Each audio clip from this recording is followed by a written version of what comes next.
The land itself was the first character. It was a vast, sprawling thing that paid no mind to the ambitions of men. This was the American West, in the years between 1850 and 1900. It was a time when the map was still being drawn, and the ink was often blood. The sky was an endless, aching blue, a lid on a pot of simmering dust and heat. The mountains, purple in the distance, were not majestic protectors.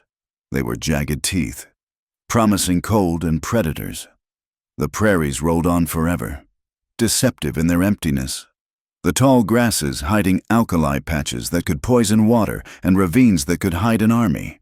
Life here was a brutal negotiation. Survival was the only currency that mattered. Further north, nestled against the granite face of the high peaks, lay the ranch owned by Hank Murphy. It was a huge territory, unfenced, marked only by the shadow of the mountains and the winding of a shallow river. The grass was his gold, feeding the cattle that were his fortress against poverty. The house was simple, built of thick logs felled from the high country, the chimney breathing a thin, constant line of smoke. It was a place of work, not comfort. It was a statement of endurance. Hank Murphy endured. He was a seasoned rancher, a man who had forgotten more about survival than most men ever learned. People called him the rancher, a title spoken with respect, as if he were the only one who mattered. He lived alone, and he preferred it that way. His only goal was the protection of his land, his cattle, his hard-won solitude. He fought off predators, whether they walked on 4 legs or 2. Eleanor Walker knew nothing of this. She knew only the suffocating comfort of the East. She sat on the hard bench of a freight wagon, her spine rigid, her hands clenched in her lap. She was young, barely past 20 years of age. Her beauty was of a kind that did not belong here. It was fine-boned and pale, though the relentless sun was already trying to bake it away, and freckles were beginning to appear on her nose. Her hair, the color of dark honey, was pulled back in a severe bun, but tendrils escaped, clinging to her damp neck. Her green eyes, the color of a civilized forest, scanned the hostile emptiness. She was searching for a freedom that was, so far, indistinguishable from terror. She was Eleanor Ellie Walker, late of Philadelphia. She came from a family whose wealth was old enough to be respectable and heavy enough to be a prison. Her father was a banker who saw her as an asset, a beautiful daughter to be married off to secure a merger with another powerful family. Her life had been a series of meticulously decorated rooms, the ballroom, the dining room, the parlor. She had spent her youth suffocating on whalebone corsets and polite lies. She was supposed to be accomplished, which meant she could play the pianoforte well enough, speak passable French, and smile until her face ached. But Ellie was strong. This strength was her deepest secret, hidden like a forbidden novel beneath her mattress. It was a strength of will, a quiet, stubborn resilience that her father mistook for feminine delicacy. She did not want to be an ornament.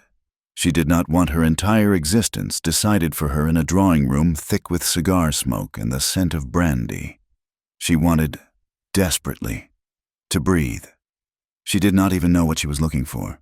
She only knew she had to escape. So she had done the unthinkable. She had taken her inheritance, a small but significant sum left by her mother, and booked passage west. She told her furious, disbelieving family that she was joining a distant cousin in California.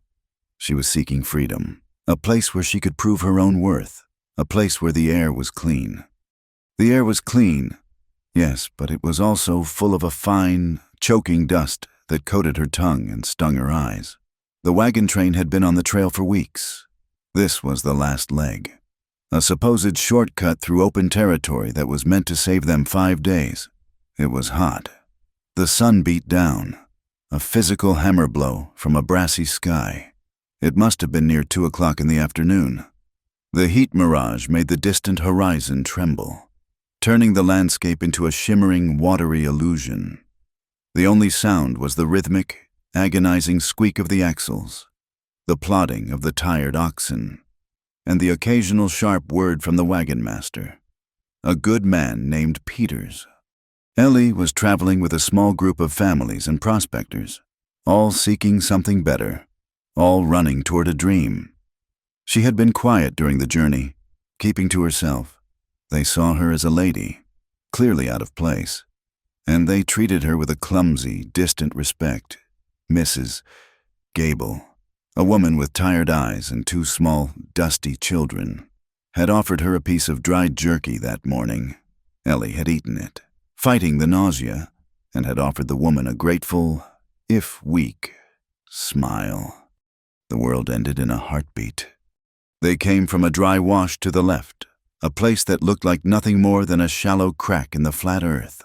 One moment there was the plodding silence. The next there was the high, terrifying yell of men who lived by violence and desperation.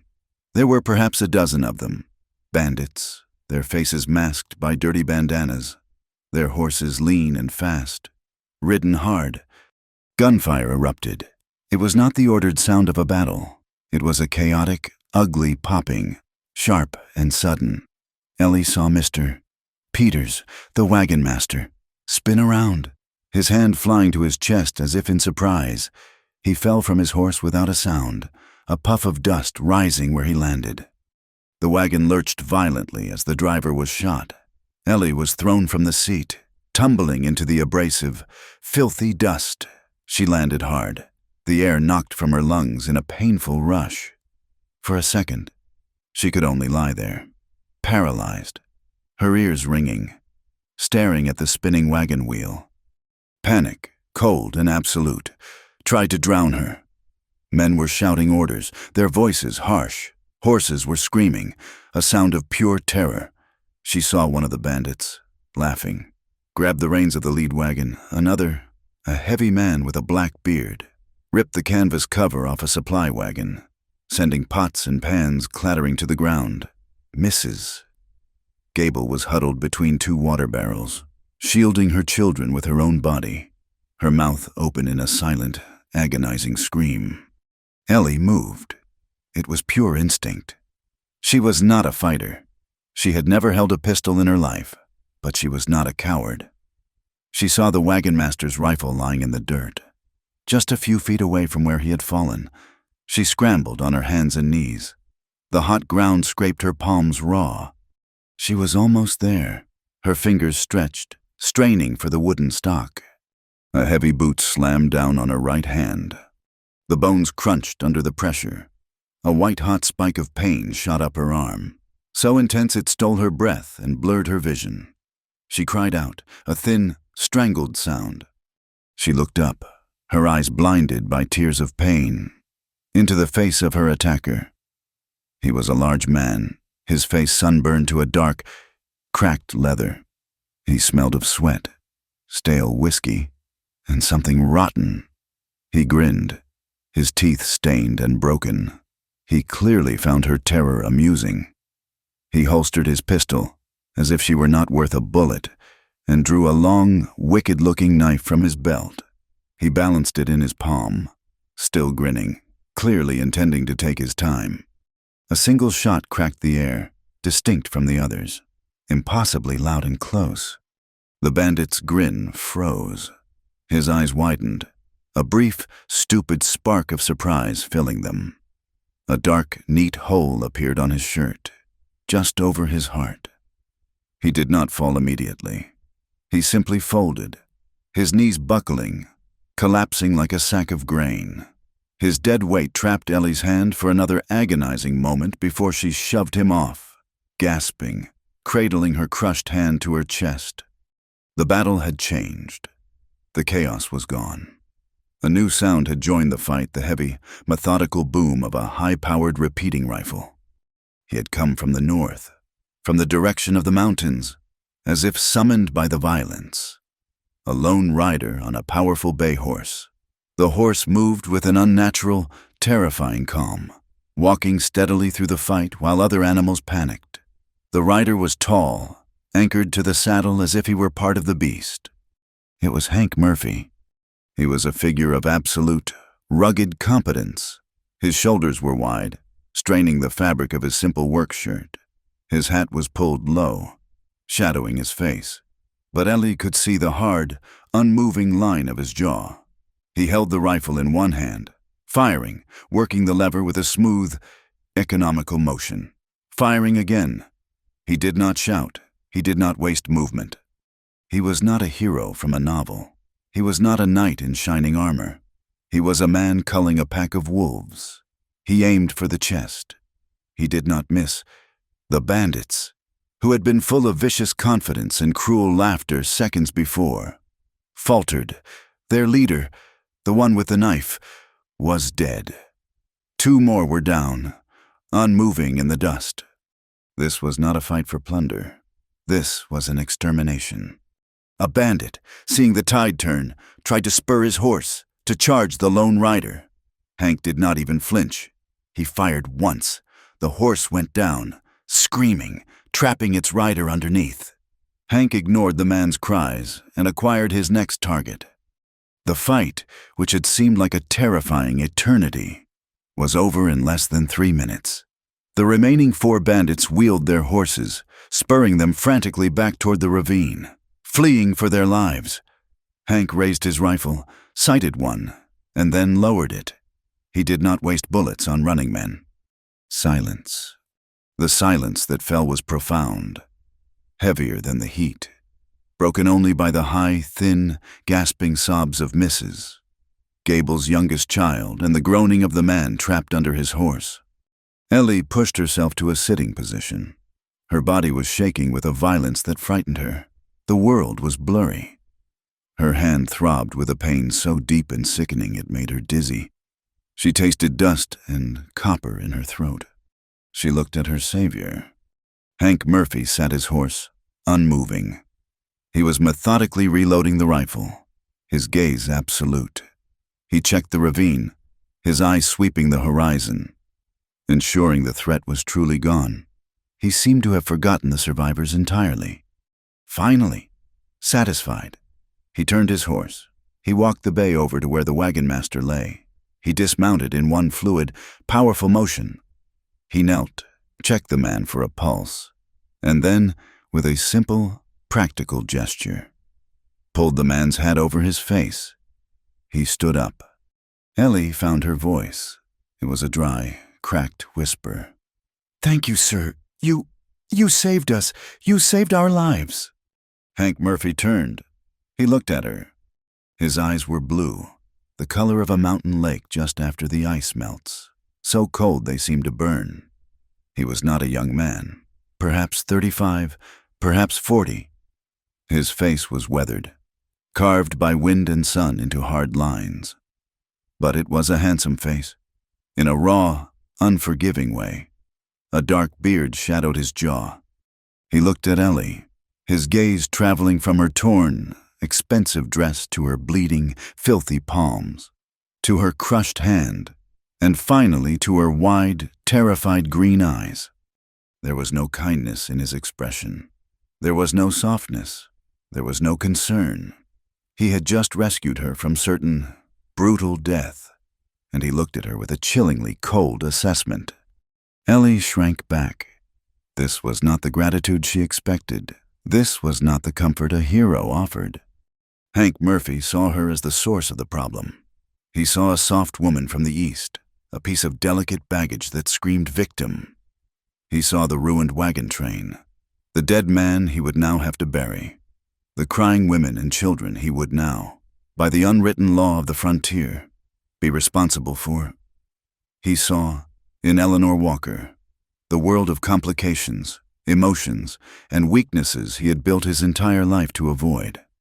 A past tragedy had taught him that softness led to death. He said nothing. He did not acknowledge her thanks. He simply stared, his icy blue eyes pinning her in place. Then he turned his head and spat a brown stream of tobacco juice into the dust near her feet. He walked away from her, toward the groaning man trapped under the horse.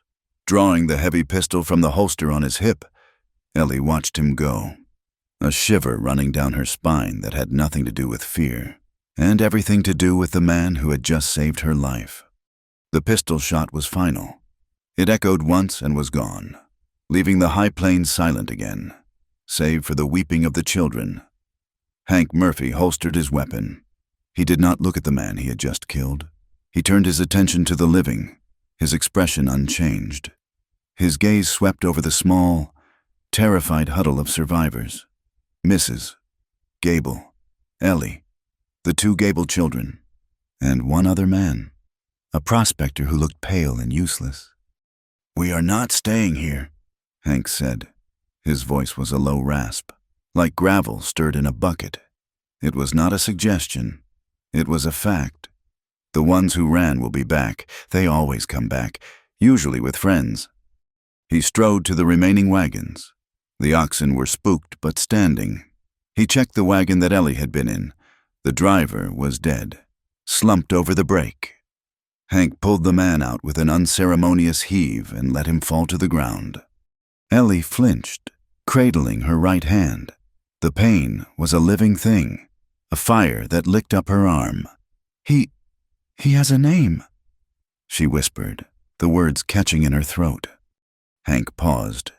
He looked at her, his blue eyes flat.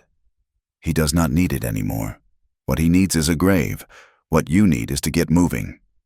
He turned his attention to the prospector. "You, help me hitch the oxen from the wrecked wagon to this one. We take what water is left and we leave the rest." He worked with a terrifying efficiency, ignoring the dead bandits, ignoring the bodies of the settlers. There would be time for burial, but that time was not now. Survival came first. He lashed supplies down. Ellie watched him, her shock giving way to a cold, rising anger that momentarily eclipsed her pain. He had not offered her a word of comfort. He had not even asked about her hand, which was now swelling to a grotesque size, the skin turning a dark purple. She tried to stand, managing it on the second attempt, her legs shaking. She walked toward him, her good left hand clenched into a fist. "You are just going to leave them, Mr. Peters. The driver—" Hank did not stop his work. He was testing the harness on an ox. "We will be back for them, or the buzzards will." "That is barbaric." He finally stopped and turned to face her, moving closer. He was a tall man, and he loomed over her. "Barbaric is getting killed by bandits because you wasted time crying over what is already gone. This is my land. You are on it. You will do as I say, or you will stay here and wait for the buzzards yourself. Your choice, ma'am." "Ma'am," he said it like an insult. He looked at her crushed hand. "That is broken. It will hurt. You will have to live with it." He turned back to the wagon, leaving her speechless. He helped Mrs. Gable and her children into the back of the remaining wagon, his touch surprisingly gentle with the crying boy. Then he looked at Ellie. "Get in." She climbed in, the movement sending jarring pain up her arm. Hank Murphy swung onto his bay horse. He took the lead, the wagon creaking behind him, and led the pathetic procession away from the site of the massacre, north toward the mountains, toward his ranch. The journey took 2 hours. 2 hours of jolting agony. Ellie bit her lip until it bled to prevent herself from screaming. The sun was beginning to touch the tops of the western mountains when they arrived. The ranch house was just as she had seen it from a distance. Logs, stone, and smoke. It was a fortress, not a home. Hank helped Mrs. Gable and the children down and pointed to a small bunkhouse nearby. "You will stay there. There is a stove and blankets. Do not light a lamp until I cover the window." He left them and turned to Ellie, who was easing herself down from the wagon, her face pale and slick with sweat. "You come in the main house," he said. She followed him onto the porch. He pushed the door open. The inside was dark, smelling of wood smoke, old leather, and coffee. It was one large room, meticulously clean but utterly devoid of comfort. A stone fireplace dominated one wall. A rifle rack held 3 more weapons. A narrow cot was in one corner. A simple table and 2 chairs in the middle. "Sit," he commanded, pointing to a chair. He lit a single lantern, the yellow light throwing his hard shadows against the wall. He went to a cupboard and returned with a bottle of whiskey, a strip of clean cloth, and 2 flat pieces of wood. He also brought a small, thick piece of leather. He placed them on the table. He looked at her hand, which she still held against her chest. "Give it to me." "What are you going to do?" "It needs to be set. The bones are crushed. It will not heal right otherwise." "You are not a doctor." "I am all you have got. Give it to me." Hesitantly, she extended her hand. His own hands were large, calloused, and rough. He took her wrist in a grip that was surprisingly gentle, yet unyielding. His thumb probed the swollen, purple flesh. Ellie cried out, a sharp intake of breath, and tried to pull away. He did not let go. "Be still. This will be the worst part." He unstoppered the whiskey bottle with his teeth and poured a generous amount directly onto the raw, broken skin where the boot had torn it. Ellie screamed. The pain was white, absolute. It was fire and acid. Tears streamed down her face, uncontrolled. "It will stop the sickness," he said, his voice flat, unaffected by her scream. "Now, put this in your mouth. Bite down. Hard." He offered her the piece of leather. She shook her head, sobbing. "Do it, or you will bite your tongue in half." She took the leather, her teeth sinking deep into it. He took her arm in one hand, her damaged fingers in the other. He looked at her, his blue eyes locking with hers. "Breathe in." She did. He pulled.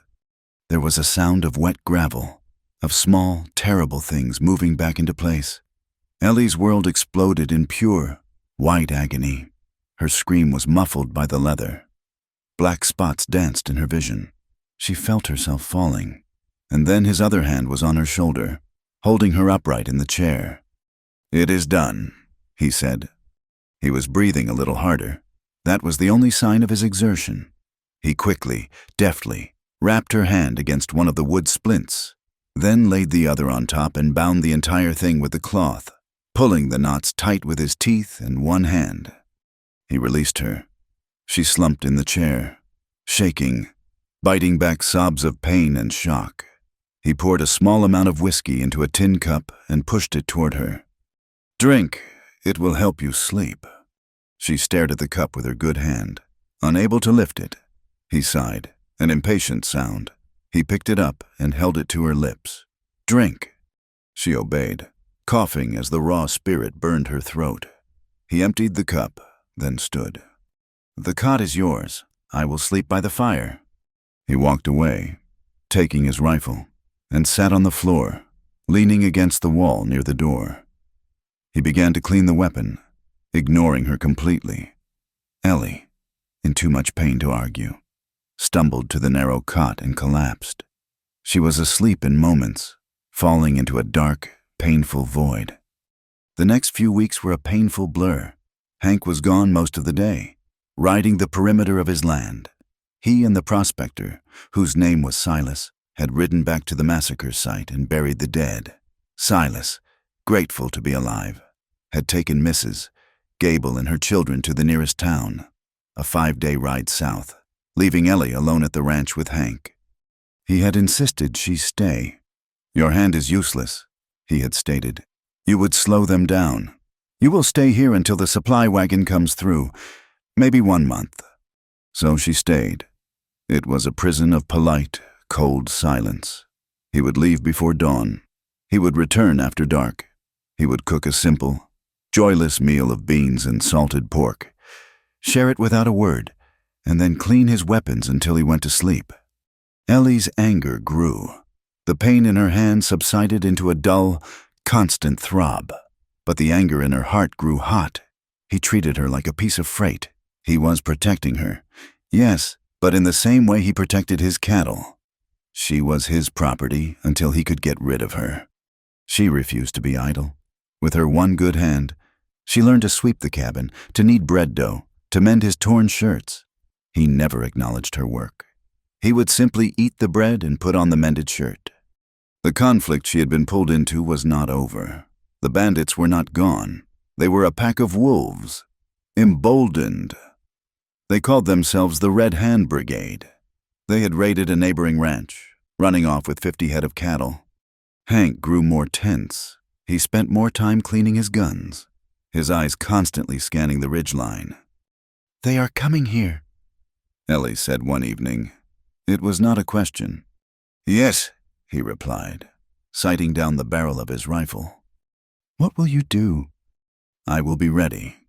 You are one man, Mr. Murphy." "I am enough." This was the moment her anger solidified into resolve. She would not be the delicate burden. She would not be the woman cowering by the fire. She had left Philadelphia to escape that role. "I will help," she said. He actually laughed. It was a short, bitter sound. "You will stay inside. You will bar the door. You will put out the lamp, and you will stay quiet." "I can shoot," she lied. He looked at her, his eyes traveling to her splinted, useless hand. "With what?" His dismissal was so total, so absolute, it was like a slap. The next day, while he was out, she explored. She found a smaller rifle in the barn, an older model. Henry. It was heavy, but she could lift it with her left hand and brace it against her shoulder. She found a box of cartridges. She took it to a small canyon behind the house, far enough away that he would not hear the shots. She was a terrible shot. Her first attempt. Fired one-handed, pulling the trigger with her left index finger. Missed the tin can she had set on a rock by 10 feet. The recoil nearly knocked her over. But she was not a quitter. She did it again and again. She practiced every day, her shoulder growing bruised and sore. She learned to load, aim, and fire, all with her left hand. She learned to account for the kick. She was not a natural, but she became competent. She could hit the can. The tension between them thickened. Hank saw her. He knew what she was doing. He saw the bruises on her shoulder one evening when she reached for the water bucket. "I told you to stay inside," he said, his voice low and dangerous. "I will not," Ellie said, meeting his icy gaze. Her own green eyes were hot. "I will not be the reason you get shot. I will not be the damsel you have to rescue. I came out here to build a life, not to hide from one." "You came out here to die," he retorted. Stepping closer, "You are weak. You are soft. This land eats soft things. You think shooting that pop gun makes you a frontiersman. You have no idea what is coming. And do you think you can handle them all alone? That is not strength, Mr. Murphy. That is pride, and it is stupid." It was the wrong thing to say. He grabbed her good arm, his fingers digging in. His face was inches from hers. "You listen to me. Little girl, I lost everything I ever cared about in this valley. I lost it to men just like them, because I was not strong enough, because I let myself get soft." He spat the word. "I will not make that mistake again. I am protecting this ranch, and I am protecting you, whether you like it or not, because I will not have another death on my conscience, especially not a foolish one. Now go inside." He released her, shoving her slightly toward the door. Ellie stumbled, then caught her balance. She was shaking, but this time it was not with fear. It was with a profound, vibrating rage. He was not protecting her. He was protecting himself. He was protecting his own haunted past. He was not seeing her at all. He was seeing a ghost. "I am not her," she said, her voice quiet but cutting. He froze. He turned back to her, his face a mask of stone, but his eyes were full of a sudden, raw pain that stunned her. "What did you say?" "I am not her. Whoever she was, I am not her, and I will not be treated like her ghost." He did not answer. He simply turned and stalked out of the house, slamming the door behind him. The war had begun. It was not just with the bandits. It was between the two of them, in that small log cabin. The attacks escalated. The Red Hand Brigade was not just raiding anymore. They were burning. They torched the neighbor's hay barn. They poisoned a water trough. This was not about cattle. This was about terror. It was about driving people out. Hank became a shadow. He rarely slept. He ate standing up, his eyes on the windows. Ellie watched him. Her anger was still there, but it was now mixed with a grudging respect and something else. a painful understanding. He was a man locked in his own prison. She kept practicing with the rifle. She was getting better. She could hit the can now, 7 times out of 10. One evening, as the sun bled out of the sky, leaving bruises of purple and red, the dogs in the barn began to bark. A high, frantic sound. Hank grabbed his rifle from the rack. He looked at Ellie. The moment had come. "Inside, bar the door. No light," he commanded. "No," Ellie said. She walked past him, to the barn, and retrieved her own rifle. The old Henry. She checked the load with her left hand. When she returned, he was standing on the porch, a box of cartridges on the railing, staring at her with a look of pure, cold fury. "Get in the house! Eleanor!" It was the first time he had used her full name. "I will stand with you, Hank." It was the first time she had used his, "You will die, and it will be for nothing." "Then I will die, but I will not hide." They stared at each other, 2 wills of iron, deadlocked. In the distance, coming from the ravine, a single torch flared to life, then another, and another. They were coming. Hank cursed, a low, vicious sound. He did not have time to argue. He threw a small box of cartridges at her feet. "Stay low. Do not fire until I do, and do not, under any circumstances, get yourself killed. I am too busy to bury you tonight." He turned away from her, resting his rifle on the porch railing, and became perfectly, terribly still. Ellie knelt, resting her own rifle on the railing, her heart hammering against her ribs. Her splinted hand ached, but she was not afraid. She was, for the first time in her life, exactly where she was supposed to be. The cooperation was not one of choice. It was one of necessity, and it had just been born. The torches moved in the darkness, a series of wavering orange eyes. They did not rush, they flowed, splitting into 2 groups, a slow, deliberate flanking maneuver. This was not the chaotic raid of desperate men. This was planned. Hank Murphy was a statue carved from shadow. "Hold your fire," he whispered. His voice was not tight, it was flat. "They want us to shoot first. They want to see where we are.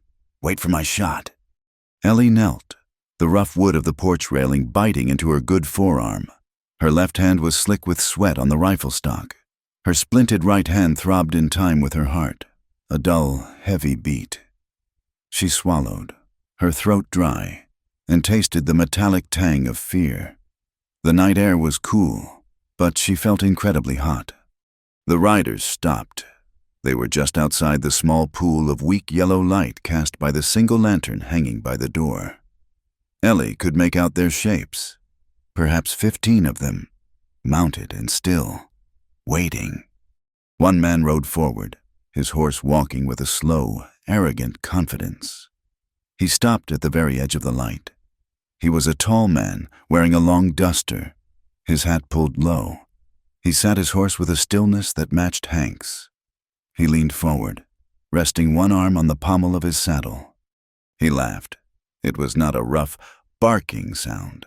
It was a smooth, almost educated laugh, full of dark amusement. It slid under Ellie's skin and made her shiver. "Hank Murphy," the man called out. His voice was clear and carried easily in the still air. "You are proving to be a difficult neighbor, and here I thought you had learned your lesson all those years ago." Beside her, Hank did not move, but Ellie felt him change. The air around him went from cold to frozen. He stopped breathing. His knuckles, wrapped around his rifle, were white. Ellie risked a glance at him. She had seen him angry. She had seen him cold and dismissive. She had never seen this. His face, illuminated by the single lantern, was a mask of such pure, distilled hatred that it terrified her more than the men in the dark. This was not anger. This was memory. "Slade!" Hank breathed. The name was not a word. It was a curse, torn from his throat.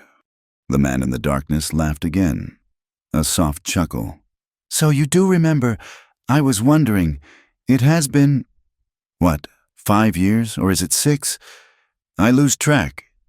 He tilted his head, seeming to peer into the shadows of the porch. And I see you have company.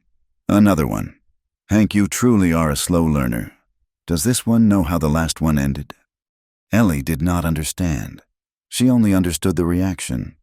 Hank did not speak. He did not issue a challenge. He simply raised his rifle, sighted, and fired. The explosion of the gun was deafening, a violent orange flash that ripped the night. But Slade was already moving. He had anticipated the shot. He spurred his horse sideways just as Hank pulled the trigger, the bullet whistling through the empty air where he had been a second before. Impatient, Slade's voice mocked him from the darkness. Fire! The world exploded. Gunfire erupted from all sides, a deafening, terrifying hail of lead. Bullets thudded into the log walls of the house. One shattered the lantern, plunging the porch into near total darkness, lit only by the return flashes of the rifles. Get down! Hank yelled. He grabbed the back of Ellie's shirt and pulled her bodily to the floor of the porch as a spray of bullets tore through the railing where she had been kneeling.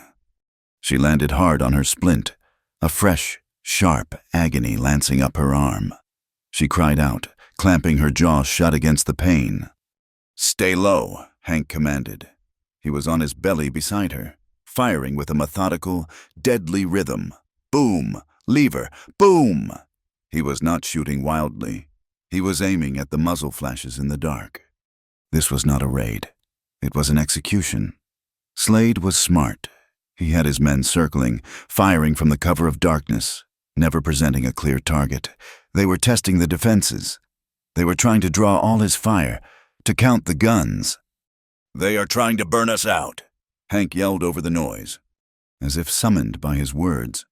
A rider broke from the darkness, galloping hard toward the side of the house, a torch held high.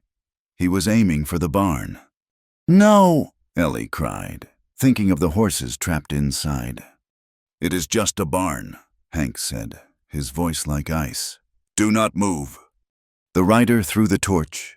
It arced high, a comet of fire, and landed squarely on the dry shingles of the barn roof. The dry wood caught instantly. A second rider tried to follow, this one aiming for the house. Hank fired. The man grunted, a wet, final sound, and tumbled from his horse.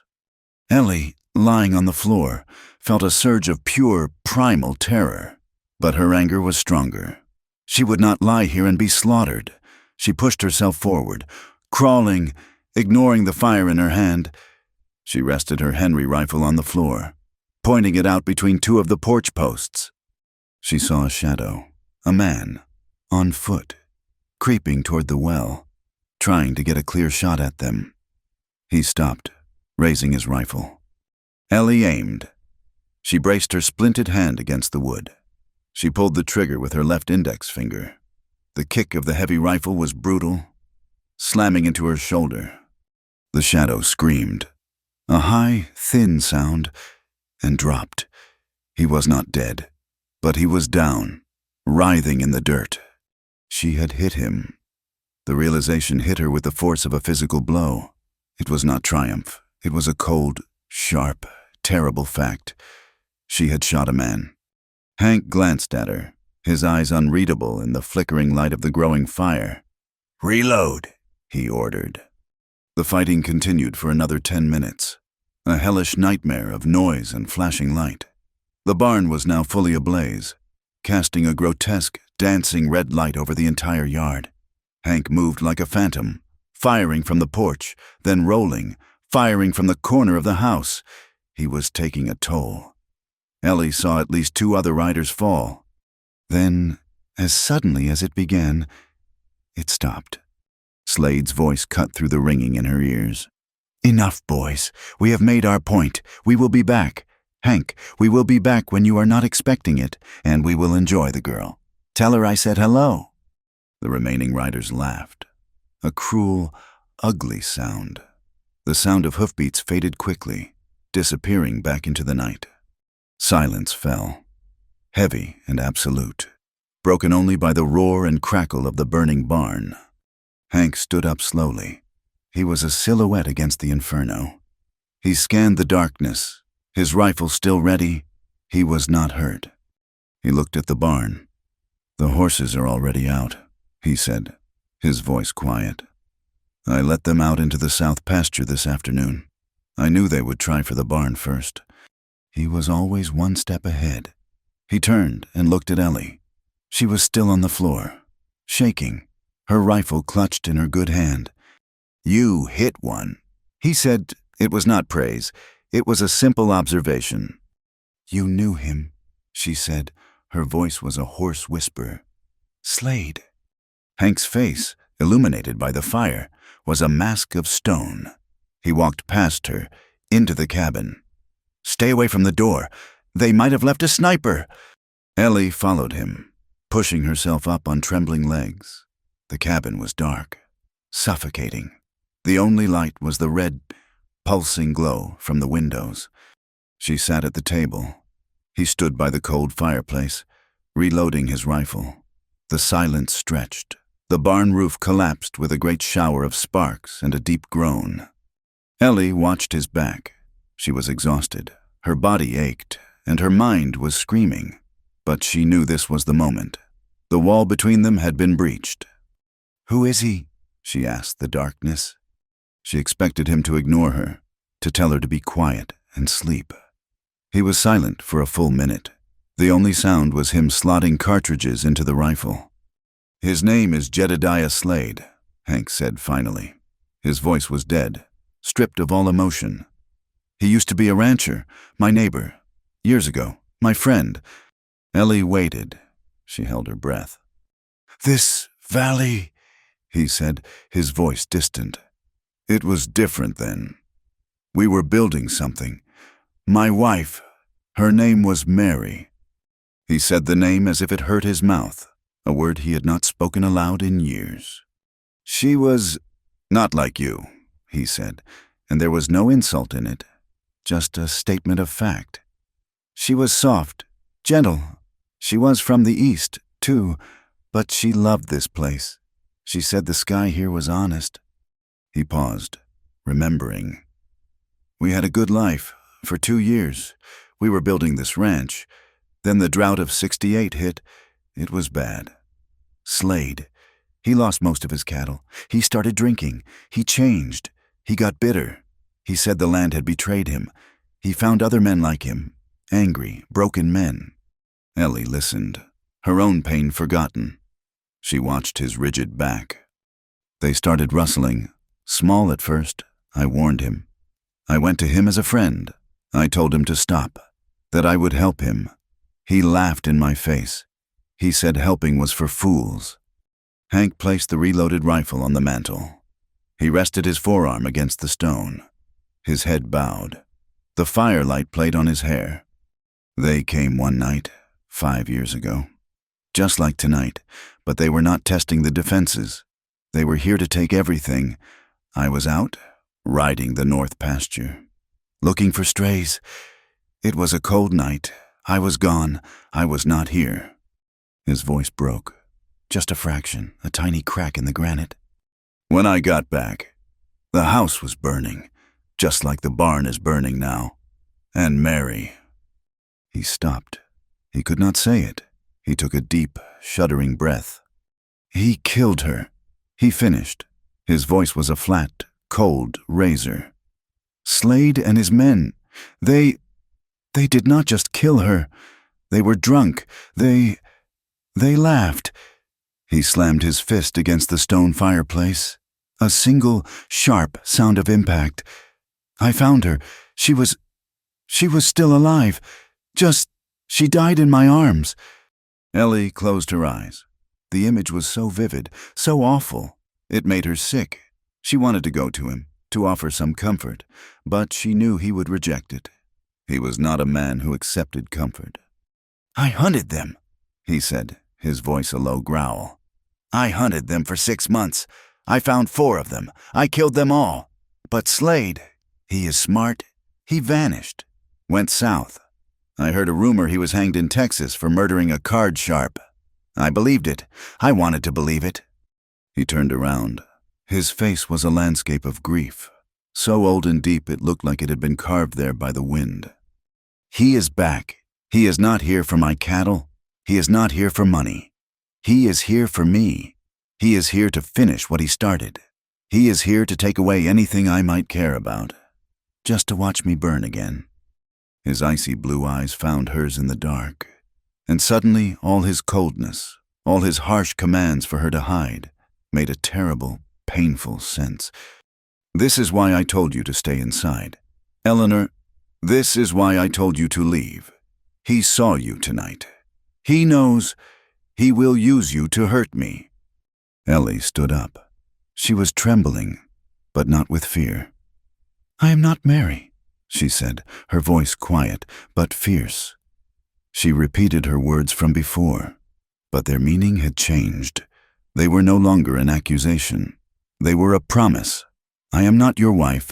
I am not weak, and I will not be used by him, or by you. Hank stared at her. He saw her standing in the red gloom, her face smudged with soot, her eyes bright with a fire that matched the burning barn. He saw her splinted, useless hand, and he saw the rifle she still held in the other. He saw her resilience. He saw her stubborn, infuriating independence. She was not Mary. Mary had been moonlight, soft and pale. This woman, Ellie, was greenwood. She was hard to light, but she would burn for a long, long time. A part of him, a part he thought was dead and buried 5 years ago, stirred. It was not love. It was something far more complicated. It was respect. He looked at her for a long time. Then he gave a single, curt nod. The fire is dying. Get some sleep. You will need it. He turned back to the window to watch the dawn, but the wall between them was gone. It had burned down with the barn. The dawn broke cold and gray, revealing the full extent of the night's savagery. The barn was a smoking, skeletal ruin, a black scar on the land. The air was thick with the bitter smell of charred wood and wet ash. Ellie stood on the porch, a cup of hot coffee in her good hand, her splinted hand aching in the damp air. She had slept for perhaps 1 hour, a fitful, nightmare-filled doze on the cot, fully clothed. Hank was already working. He had been working since the first light, pulling blackened beams apart with a long pole, checking for any remaining embers. He moved with a grim, relentless energy. His face, in the pale morning light, was etched with exhaustion and a cold, contained fury. Ellie walked to him. She did not say good morning. The words would have been a farce. She simply held out the tin cup. He paused in his work, looked at the cup, and then at her face. His eyes were bloodshot. He had not slept at all. He had stood watch by the window, his rifle in his lap, until the sun came up. He took the cup from her, his calloused fingers brushing her own. Thank you, he grunted. It was a small thing, but it was a profound shift. Before the attack, he would have ignored her, or told her to get back inside. Now, he took the coffee. He had accepted her presence. He had acknowledged her as a participant, not just a burden. He drank the coffee, black and scalding, in 2 long swallows. He handed the cup back. Slate is not finished. I know, she said. This was a test, and a message. He kicked at a smoldering log. He is smart. He knows I cannot defend this whole valley. He will pick me apart, piece by piece. The tension did not break with the daylight. It coiled tighter. Slade's attack had been repelled, but it was not a victory. It was the opening move in a siege. The subsequent days were a new kind of hell. It was not the overt violence, but the waiting, the knowing that an unseen enemy was watching, probing. Slade's next move was more insidious and far more dangerous than fire. It happened 3 days after the barn burning. Hank rode out to check the river, the main water source for his cattle. He returned at a gallop, which was not his way. He preferred a steady, ground-covering pace. To see him run his horse meant something was deeply wrong. He dismounted before the bay had even stopped. Leaping from the saddle, He strode into the cabin, grabbed the water bucket, and went to the well. Ellie followed him, her heart pounding. "What is it? What did you see?" He did not answer. He drew a bucket of clear, cold water from the well and drank deeply, then splashed it on his face. "Stay away from the river," he said, his voice flat. "Do not even go near it." "Why?" "It is poisoned. All of it. As far as I could ride. Found 3 of my cattle dead on the bank. Slade's men must have ridden upstream and dumped something in it. Strychnine, most likely. He is poisoning the blood of the land." Ellie felt a cold sickness in her stomach. This was beyond rustling. This was extermination. "What about the well?" "The well is fed by a spring. It is clean, for now, but it is not enough for the cattle. They will drink from the river, and they will die. I have maybe 200-300 head in the south pasture. They will be dead in a week." He was being stripped of his livelihood. This was Slade's true strategy. He would not win in a fair fight, so he was killing the ranch from the roots. "We have to move the cattle," Hank said, pacing the cabin. He was a caged lion. "Move them where?" "There is a high pasture, up near the peaks. It is a box canyon with a clean spring. It is hard to get to, but it is defensible. If I can get the herd up there, they will be safe." "He will be waiting for you," Ellie said, her voice quiet. "I know." Hank stopped pacing and looked at her. "Which is why you are not coming. You will stay here. Bar the door. There is enough food and water in the well for you for a month. When I get the herd settled, I will send word to the fort." Ellie slammed her good hand on the table. The tin cups jumped. "No, that is the stupidest plan I have ever heard in my life. The exact moment you ride out, he will be here. He is not watching the cattle. Hank, he is watching you, and he is watching me." "I do not have a choice," he roared, his control finally snapping. "I cannot let him win." "You cannot win if you are dead," she shouted back. "He wants to separate us. Can you not see that he failed to burn us out, so now he is starving us out? The moment you leave, I am dead. The moment you are alone in that canyon, you are dead." Hank stared at her, his chest heaving. She was right. He knew she was right.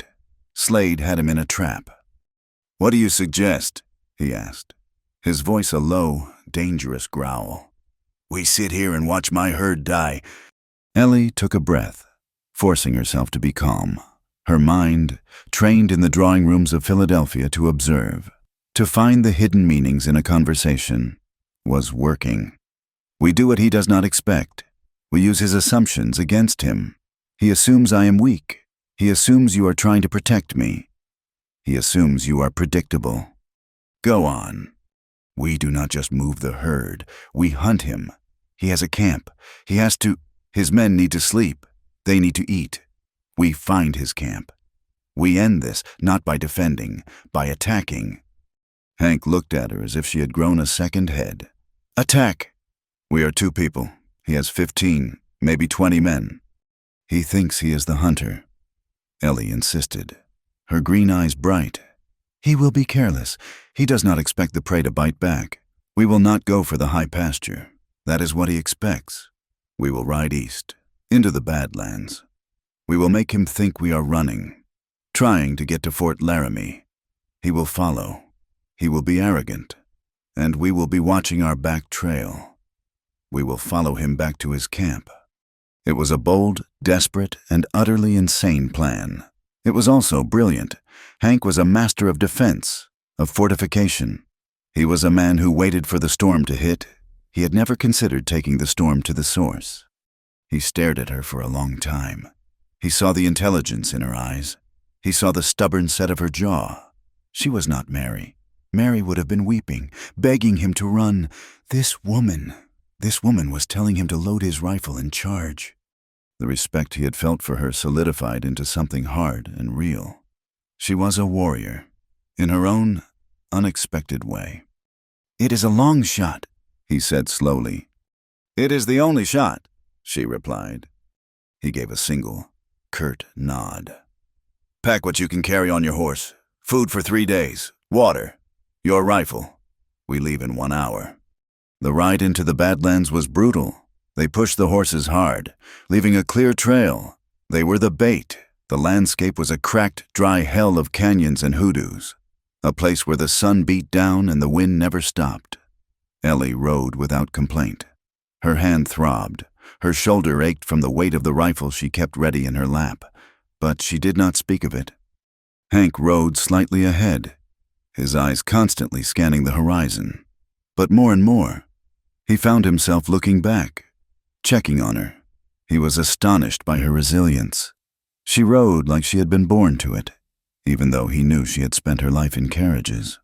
He was beginning to feel things he had not felt in 5 years, a strange, sharp awareness of her.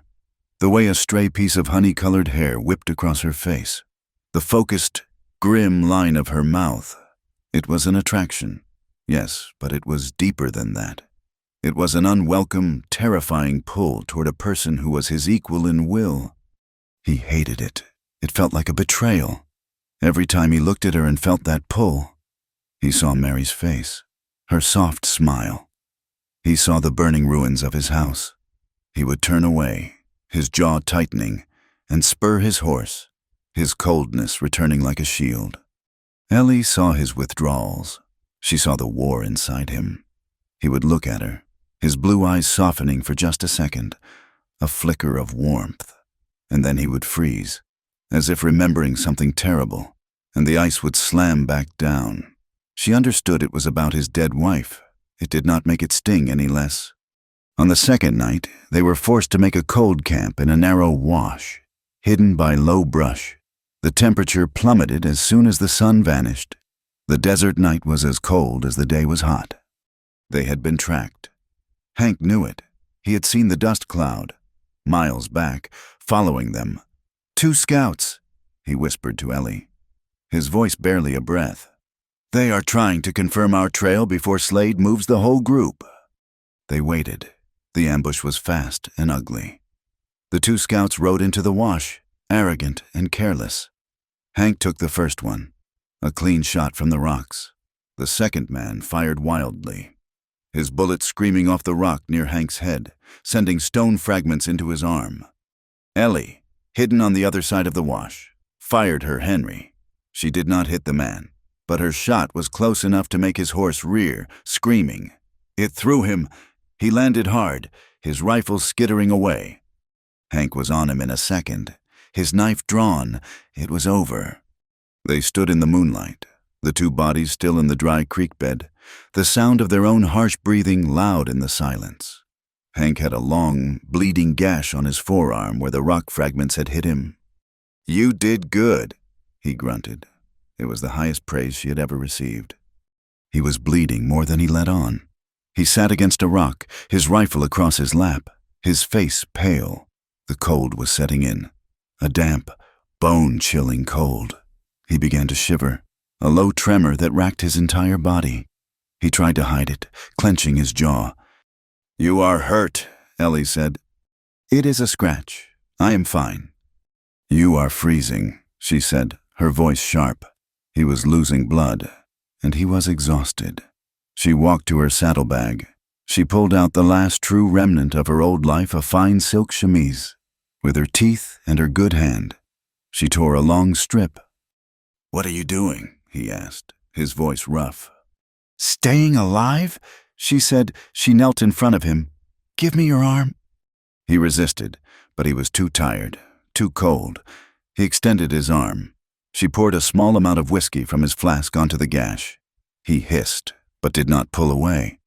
Her touch was surprisingly firm as she wrapped the silk around his forearm, tying it off.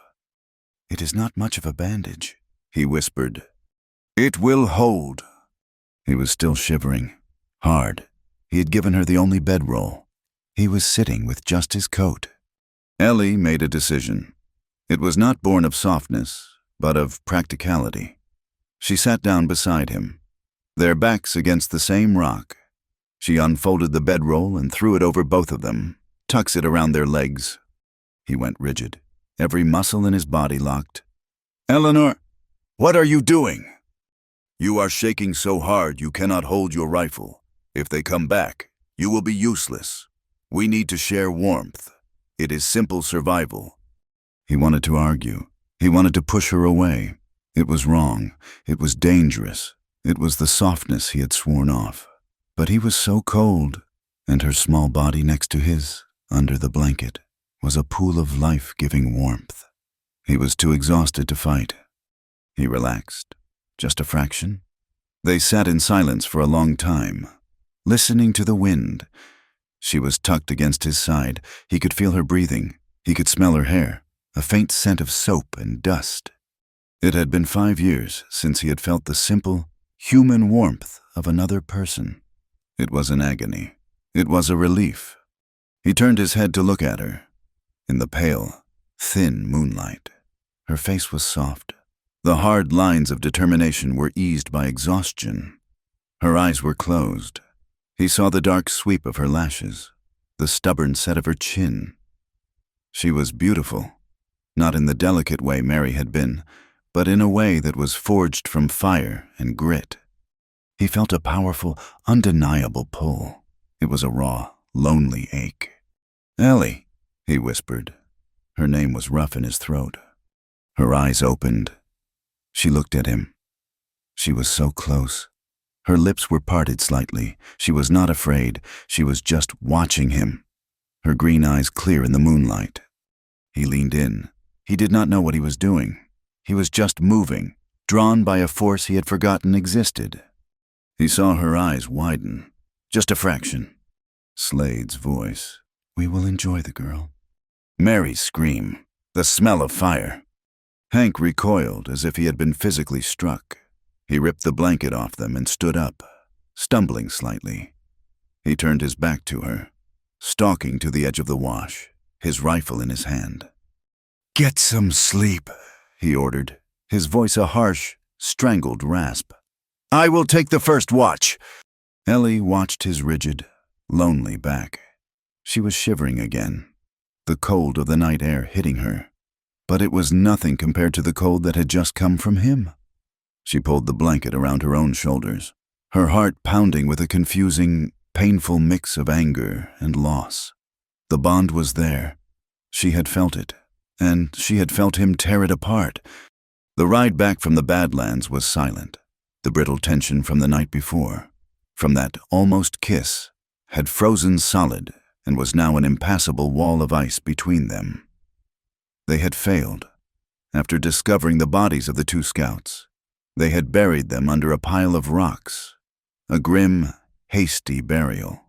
They had tried to follow the tracks of the scouts back, but Slade was too smart. The men had split up, their tracks disappearing on the hard, rocky ground of the canyons, vanishing like ghosts. The plan, Ellie's bold and desperate plan, had ended in a cold, empty canyon. They had killed 2 men, but they were no closer to finding Slade's camp. They were just 2 people, lost in a hostile world. They returned to the ranch 2 days later, defeated. The sight that greeted them was one of utter desolation. The blackened skeleton of the barn was a monument to their failure. Down by the river, the air was foul.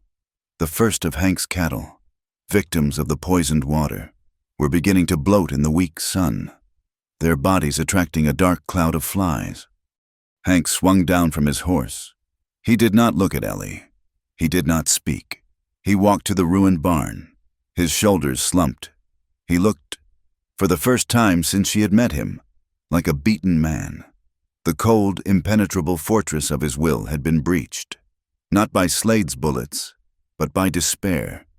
He had lost his wife here.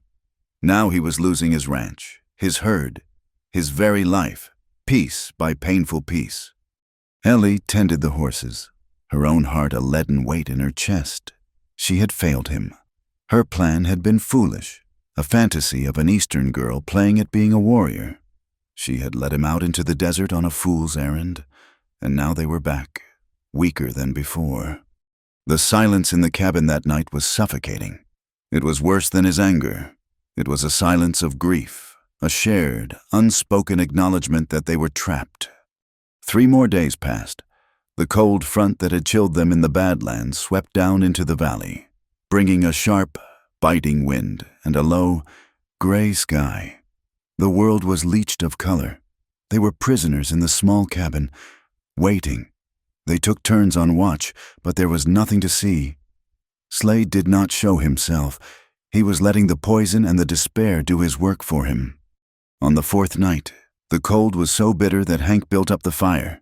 The first real fire he had allowed since the attack. The risk of the light attracting Slade seemed less important than the risk of freezing to death.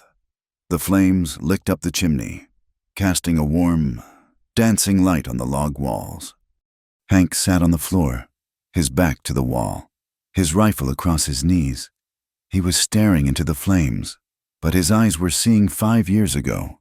He had not spoken more than 2 words to her since their return. Ellie could not bear it. The silence was louder than gunfire. She had to break it, or she would shatter.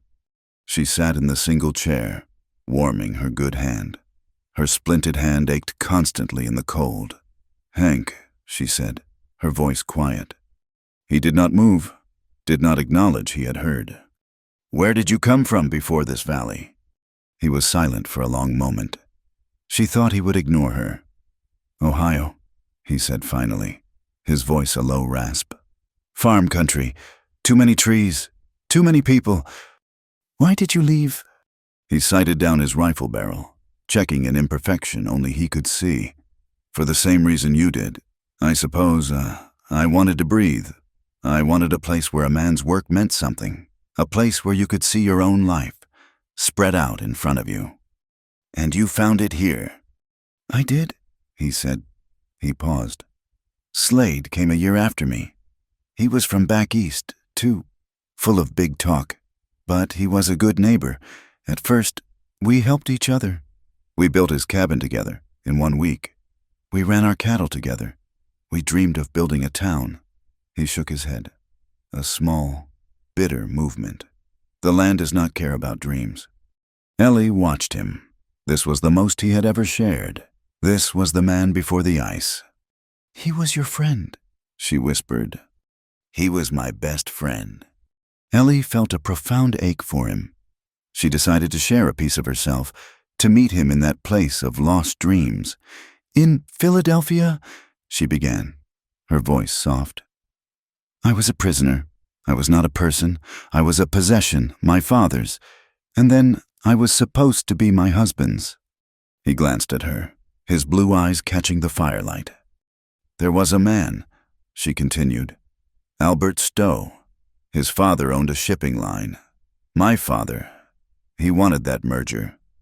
Albert was a soft man. He had pale, damp hands, and he would look at me, not like a person, but like a horse he was thinking of buying. He would talk about his plans for my life, the house he would buy, the children I would give him, and all I could think about was, I cannot breathe, I am suffocating." She looked down at her hands, her good one and her broken one. "I used to play the pianoforte. My father insisted, every night after dinner. The same songs, Beethoven, Mozart. My fingers would move, but I was not there. I was somewhere else. I was dreaming of a place like this, a place where the sky was big enough to hold a person's soul." Hank stopped cleaning his rifle. He was looking at her. He was truly seeing her, perhaps for the first time. He was not seeing Mary. He was not seeing a burden. He was seeing Eleanor Walker, a woman who had been just as trapped as he was, in a different kind of prison. "So you ran," he said. "I ran, just like you." The silence that settled between them now was different. It was not empty. It was full. It was a shared understanding. The fire crackled, filling the small space with warmth and a scent of pine. He moved from the floor and sat in the other chair. Across the small table from her, he placed his rifle on the wall. He looked at her, his hard face softened by the firelight. "You are a strange woman, Eleanor." A small smile touched her lips. "You are a stubborn man, Hank." He almost smiled back. His mouth quirked at one corner. The expression was so foreign on his face, so achingly human. It made her breath catch in her throat. The raw, undeniable attraction she had felt in the Badlands, the pull that had been born of respect and adrenaline, returned with a force that stunned her. It was not just his strength. It was his pain. It was the good man she could see, buried deep beneath the ice. He felt it too, this woman, who had defied him, who had fought beside him, who had seen the worst of him and had not run. She had shared her own brokenness, and in it, he found a strange, unwelcome echo of his own. The loneliness he had cultivated for 5 years felt, for a moment, like a sickness. He reached across the table, his large, calloused hand moving slowly. He did not touch her. He just left his hand there, palm up, in the warm light. Ellie looked at his hand, then at his face. His blue eyes were full of a question he did not know how to ask. Slowly, she put her good left hand into his. His fingers closed around hers.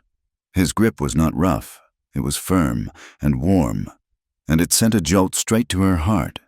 They sat like that for a long time, just holding hands by the fire. 2 survivors in a world that was trying to kill them. He started to speak. "Ellie." The explosion shattered the night. It was not a gunshot. It was something bigger, dynamite. The entire front porch of the cabin erupted in a shower of splintered wood and fire. The shockwave threw them both backward, out of their chairs. Ellie landed hard, her head hitting the log wall. The cabin was instantly full of smoke and freezing air. "Slade!" Hank roared. He was already on his feet, grabbing his rifle. This was not a raid. This was the final assault. Gunfire erupted from all sides, a deafening, continuous roar. Bullets tore through the windows, shattering glass, thudding into the walls.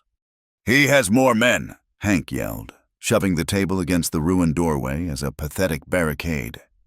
"He brought his whole army." Slade's voice rose above the din, triumphant and full of hate.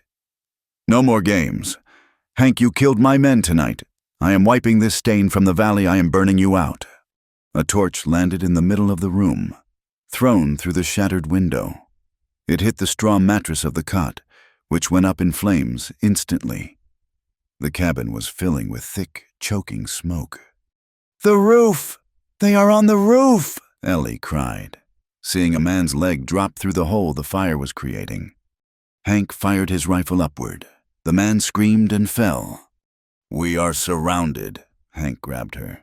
"We cannot stay here. We will be baked alive." "Where can we go?" Ellie was coughing, her eyes streaming. "The root cellar. The trap door is under the cot." He shoved the burning cot aside, his hands blistering, and wrenched the heavy door open, a hole of blessed cold darkness. "Get in, go." He provided covering fire, firing into the smoke at the figures he saw rushing the door. Ellie scrambled into the hole, falling onto the hard-packed dirt floor below. Hank was right behind her, pulling the heavy door shut just as a hail of bullets tore up the floor where he had been standing. They were in total, suffocating darkness. It was cold and smelled of damp earth and potatoes. Above them, the sounds of hell. The floorboards creaked and groaned. Men were shouting, smashing what was left of the cabin. "He will find us," Ellie whispered, her voice trembling. "He will," Hank whispered back. He found her in the dark, his hand gripping her arm. "There is a tunnel. It leads to the old dry well, 50 yards from the house. It is a tight crawl. They will see us come out. It is our only chance. Stay behind me, and be quiet." He moved to the far wall of the cellar and pushed. A section of the dirt wall, held up by rotted planks, gave way, a narrow, black tunnel. He crawled in, and she followed, her rifle dragging beside her.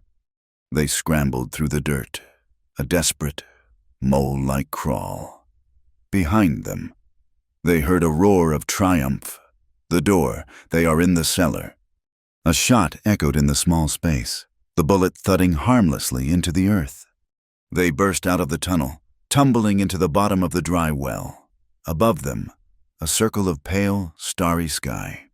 The air was cold and clean, and filled with smoke. Hank put a finger to his lips. He climbed the rungs set into the well wall and peered over the edge. The sight was devastating. The entire cabin was now a raging inferno, a funeral pyre sending sparks high into the night sky. Slade sat on his horse, not 30 yards away, his face lit by the flames, a look of absolute victory on his face. His men were dancing and whooping, firing their pistols into the air, drunk on destruction. "We got him," one man yelled. "We fried the rats in their nest." Slade raised a hand for silence.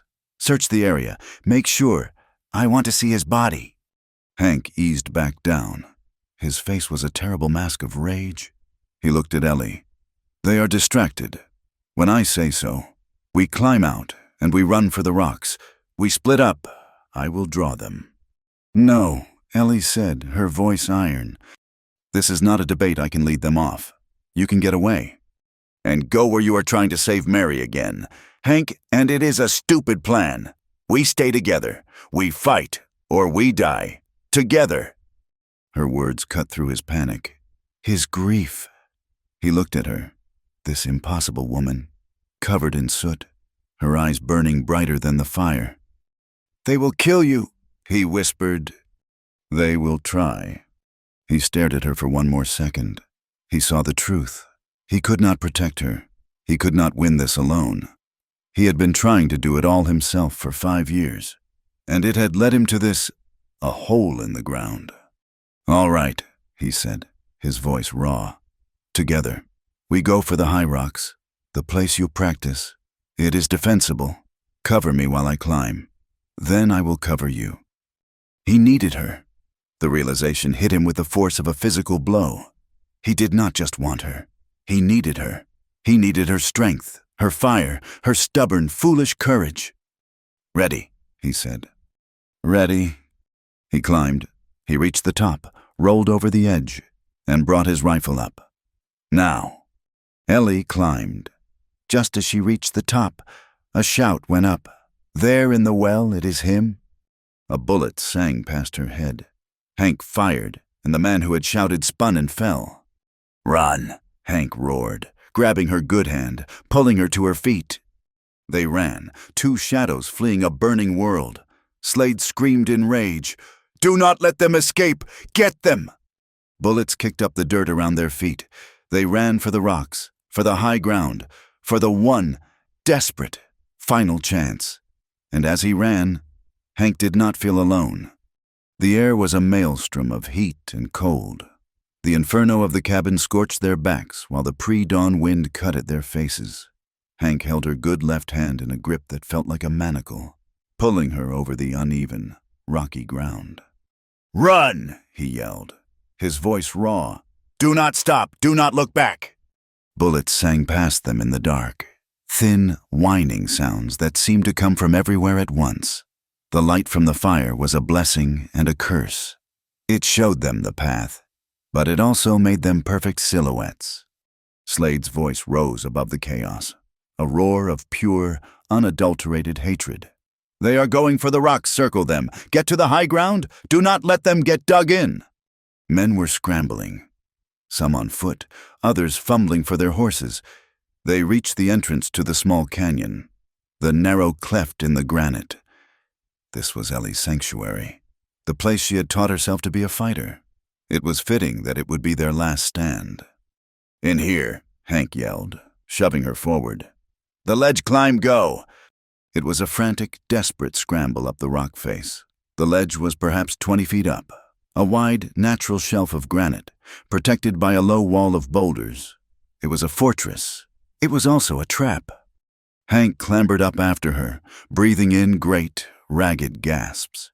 He threw his box of cartridges onto the flat stone. "This is it, Eleanor. We make our stand here." Ellie knelt, resting her rifle on the rock, her good hand slick with sweat. Her voice was surprisingly steady. The terror had burned away, leaving only a sharp, cold focus. "How many bullets?" "Maybe 40, and my pistol. You..." "10," she said, her voice flat. She had dropped the box of cartridges Hank had given her back at the house. She had only what was in the rifle. 50 shots. Against at least 15 men, the odds were a joke. "Then make everyone count," Hank said. He peered over the rock wall. The bandits were moving at the canyon mouth, dismounting, taking cover behind the trees. They were not charging. "Slade is smart," Hank growled, his voice low. "He knows this is a choke point. He will not rush us. He will wait for daylight. He will besiege us." "We do not have until daylight," Ellie said, her voice tight. She was looking at Hank's arm. In the faint, flickering light from the distant fire, she could see the silk bandage she had tied was soaked through. A dark, steady drip was falling onto the rock. "You are bleeding badly." "It is nothing," he bit out. "It is not nothing. You are pale. Hank, you are losing too much." A muzzle flash blossomed in the darkness below. A bullet screamed off the granite, just inches from Hank's head, spraying his face with stone chips. He did not flinch. He raised his rifle, took a half-second to aim, and fired. A man screamed, a high, wet, final sound. "That is one," Hank said. Slade's voice echoed up the narrow canyon, laced with a cold amusement. "You are trapped, Hank trapped. Just like Mary was, how does it feel you can die quick, or you can bleed out your choice, but the girl is mine." The fight settled into a terrifying, patient rhythm. A muzzle flash from the darkness below, a bullet whining off the rocks, a single, measured, answering shot from Hank, then silence, broken only by the wind. The moon was gone, hidden behind a bank of thick clouds. The red glow from the cabin fire began to fade, plunging the world into a deeper, colder black. Hank was shivering. The blood loss, the exhaustion, and the bitter cold were working on him. He fired and missed. The bullet sparked harmlessly on a rock 20 feet wide of its target. "Damn it," he whispered. He fumbled with the lever, his movements growing sluggish. Ellie watched him. She saw the tremor in his hands. He was the strongest man she had ever met, a figure carved from the rock itself. But he was bleeding out. He was just a man. "Hank," she said, her voice quiet in the sudden lull. "Reloading," he snapped. "You are going to die up here." "We all die." "I will not let you," she said. It was a statement of fact. She crawled over to him. He was leaning heavily against the rock wall, his rifle unsteady. "What are you doing?" he growled. "Get back to your spot." "You are too slow. Your arm is failing. Give me your pistol. You use the rifle. I will watch the left flank." "You cannot even hold a pistol," he retorted. "Your hand is broken." "I can hold it." Before he could protest, she ripped the splint off her right hand. The pain was a white, blinding, sickening flash. It was absolute. She cried out, a muffled, agonizing sound, biting her lip against the scream. The bones, half-knit and fragile, grated against each other. Her vision went black for a second. "Ellie, what in God's name are you doing?" Hank grabbed her arm, his voice a low roar of panic. "I need my hand," she gasped, her body shaking violently. She forced her swollen, purple, useless fingers to close around the grip of his heavy pistol. The pain was so complete, so overwhelming. It was almost clarifying. It burned away every last shred of fear. "You are a fool, a damned fool," he whispered, his voice full of a sudden, raw terror she had never heard. "I am not your wife, Hank," she said, her voice shaking but fierce. "I am a soldier. Now fight." She raised the pistol, bracing her ruined hand with her good one, resting the barrel on the rock. A shadow moved below. A man, trying to creep up the side of the canyon wall. Ellie did not hesitate.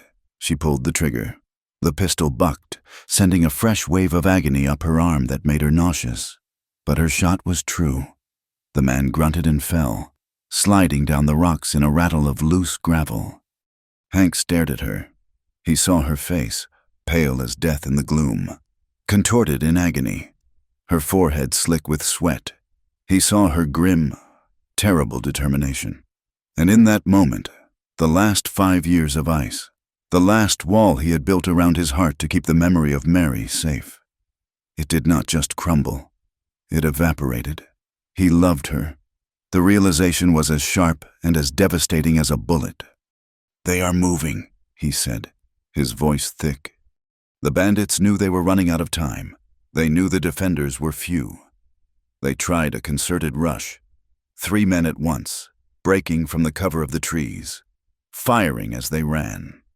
Hank took the first one, a clean shot to the chest. Ellie fired at the second. The pain made her flinch, and her shot went wide. The third man, seeing his chance, stopped, dropped to one knee, and raised his rifle. He was aiming directly at Hank, who was busy working his rifle's lever, trying to clear a jam. "Hank!" Ellie screamed. There was no time. She did not think. She did not plan. She moved. She threw her body in front of his. The bullet hit her. It was a physical, staggering blow. A red-hot poker slammed into her left shoulder. It spun her around, throwing her bodily against the hard canyon wall. She slid to the ground, a small, quiet sigh escaping her lips. "Ellie!" Hank's roar was not a human sound. It was the sound of an animal, a sound of pure, primal, world-ending loss. He turned, his jammed rifle forgotten. He saw the man who had shot her, still kneeling, a look of triumph on his face. Hank dropped his rifle. He drew his pistol, the one Ellie had given back to him, and fired. He emptied the gun. 6 shots, fired so fast they sounded like one long, furious roar. He did not stop pulling the trigger until the gun was just clicking on empty chambers. The man below was a lifeless heap. The canyon fell silent. The remaining bandits, seeing the terrifying fury of his defense, retreated back into the darkness. "Ellie," Hank whispered. He was afraid to move, afraid to look. He scrambled to where she had fallen. He gathered her into his arms. She was limp, her head lolling. "Oh God, no!" he breathed. He had seen this before. He had held Mary as her life bled out into the dirt. And now, it was happening again. The world, his life, was a repeating circular nightmare. "No," he said, his voice breaking. "No, you cannot. Do you hear me, Eleanor? You cannot." He tore her shirt open. The bullet had gone in clean, high on her left shoulder. Blood was welling, dark and thick. It hurts." "Hank," she whispered, her eyes fluttering open. Her face was chalk white. I know. Stay with me. Stay awake. Look at me." He pressed his hand, his large, calloused, bloody hand, over the wound, trying to stop the bleeding. "I am so cold." "No, you are not. You are not." He ripped his own coat off, wrapping it around her, pulling her tight against his chest, trying to force his own life, his own warmth, into her. Slade's voice echoed up, cautious but triumphant. "I heard her scream. Hank, did I get the new one? Did I finally teach you your lesson? It is over. Throw down your guns." Hank looked down at Ellie. She was fading. Her skin was waxy in the pre-dawn light. She was bleeding out. He could not stop it here. He looked at the canyon mouth. Slade and his men were there, perhaps 10 of them left. He was out of ammunition for his pistol. He had maybe 20 shots left for his rifle. It was over. He had lost. His ranch was gone. His life was over, but he would not let her die. "Slade!" Hank roared, his voice thick with a grief that sounded like surrender. "I am listening." Hank, ready to die. "I am coming down," Hank yelled. The fight is over. The woman is hit. Bad. I am done. Let me have a horse. I am taking her to a doctor. The ranch. It is all yours. You have won." There was a long silence. Hank could hear the men murmuring, Slade laughed, a cold, victorious sound. "You always were a fool for a woman. Hank, throw down your guns, both of them, then walk down, slowly, hands where I can see them." "Hank, no," Ellie whispered. Her hand weakly grabbed his shirt. "Be quiet," he whispered. "It is the only way." He looked at her, his face a mask of agony. He was surrendering to the man who had murdered his wife. He was putting her life above his pride, above his 5 years of hardened hate. "We are coming," he yelled.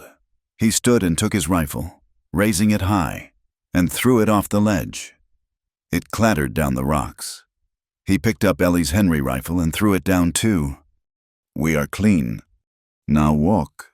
He looped his arm under her knees and lifted her. She cried out in pain. "I am sorry," he whispered. He carried her down the rocky path, stumbling, his own arm a raw fire. He stepped out onto the flat ground of the canyon floor. Slade and his men, 10 of them, walked out of the shadows. Their rifles were all leveled at him. Slade dismounted, a broad, triumphant grin on his face. "On your knees, Hank, just where you belong. I told you I would finish it." He nudged Ellie with his boot. "And this one, a fighter, a pity." Hank put his body in front of hers. "The deal, Slade, a horse. Let me take her." "The deal," Slade laughed. "There is no deal. You are a fool. Hank, you always let your heart make you weak." Slade raised his pistol, aiming it not at Hank, but at Ellie. "I am going to kill her, and then you are going to beg me to kill you, just like I promised." "No," Hank roared. He moved. He had been on his knees, surrendering. But in his boot, he still had the long skinning knife. He launched himself from the ground. A single, explosive movement, not at Slade, but at the man closest to him. He grabbed the man as a human shield, the knife finding the gap under his ribs. The man screamed. Hank pulled the man's pistol from his holster. It was chaos. Hank had a gun. He had a shield. He fired. Another man went down. Slade, enraged, fired at Hank. The bullet hit the human shield. Ellie, on the ground, saw it all. She saw Slade, his attention completely on Hank, his back to her. She saw the pistol Hank had dropped when he knelt, lying in the dirt just 3 feet away. Her hand, her broken, agonizing hand. She crawled, her vision tunneling, her world nothing but pain and the pistol grip. Hank fired again. Another man down, but he was cornered. Slade laughed. "You are just delaying." Hank, he aimed his pistol.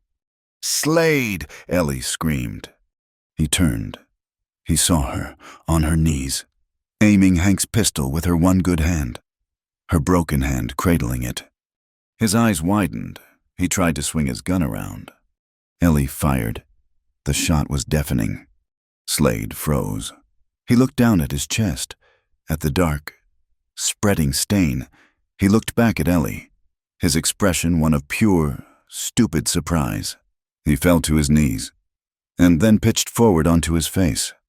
The remaining bandits, 6 of them, stared at their dead leader. They looked at Hank, who was now armed and his face a mask of thunder. They ran. They scrambled for their horses and fled, disappearing into the gray dawn. Silence. Hank stood, breathing, surrounded by the dead. He dropped the pistol. He walked to Ellie, who was still kneeling, the pistol smoking in her hand. He knelt in front of her. He did not speak. He gently took the gun from her hands. He looked at her shoulder. The bleeding was bad. "You were slow," she whispered. A small, pained smile touched her lips. She collapsed. He caught her. He pulled her against his chest, holding her tight. He looked at the bodies, at his burning ranch, at the woman in his arms. It was over. "No," he whispered into her hair. "No, you do not get to die. I forbid it." He picked her up. He walked to Slade's horse, the best one, and mounted. He settled her in front of him. her head lolling against his chest. "Stay with me, Eleanor," he commanded, his voice breaking. He spurred the horse, not into a gallop, but a steady, ground-eating trot. The nearest town with a doctor was 2 days away. "I cannot do this alone," he whispered, his lips against her temple. I lost my heart 5 years ago. I thought it was gone forever. I thought I was dead." He looked down at her pale, beautiful, soot-stained face.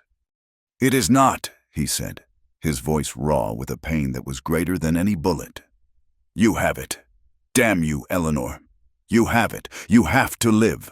Because I love you. I love you." She did not answer. She was unconscious in his arms. He rode on, his face a mask of terror, repeating her name like a prayer against the rising sun. The ride was a blur of dust and agony. Hank Murphy rode with the devil on his shoulder and a dying woman in his arms. He did not stop. He rode Slade's horse until it frothed at the mouth, until its legs trembled, and then he pushed it harder. He was a man possessed, his face a granite mask of terror, his one prayer the single word he whispered into her hair, over and over. "Eleanor, stay, stay, stay!" She was a dead weight against his chest. Her breathing was a shallow, wet rattle.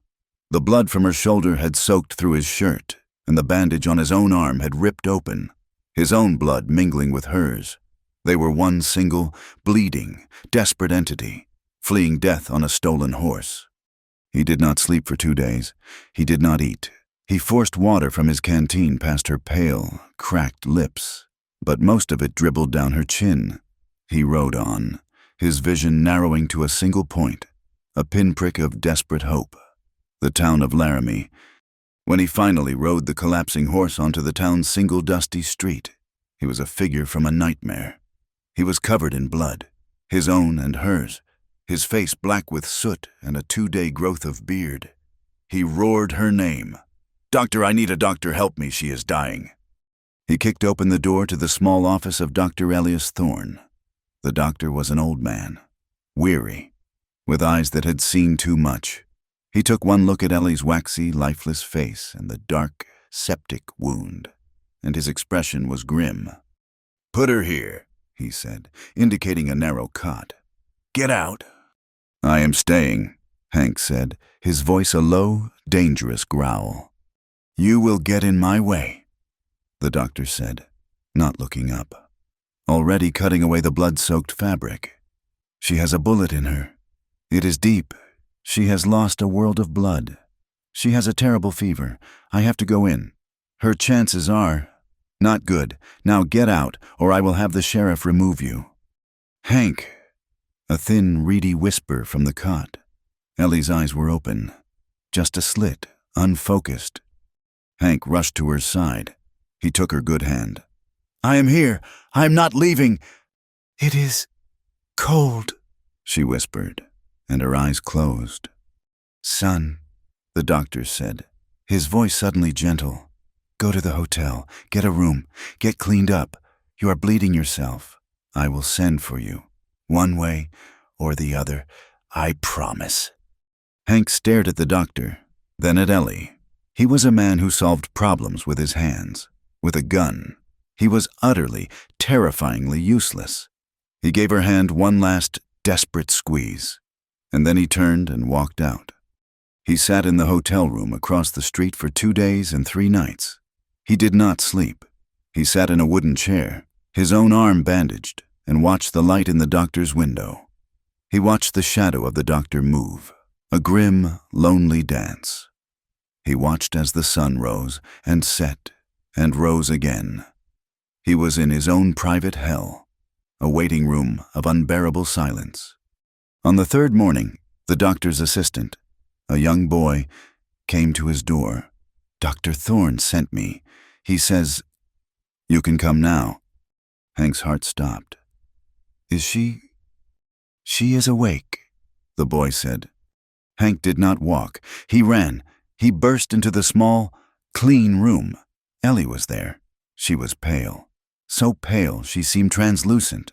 Her arm was heavily bandaged, her broken hand resplinted and resting on a pillow, but her eyes were open, and they were clear. The fever was gone. She looked at him.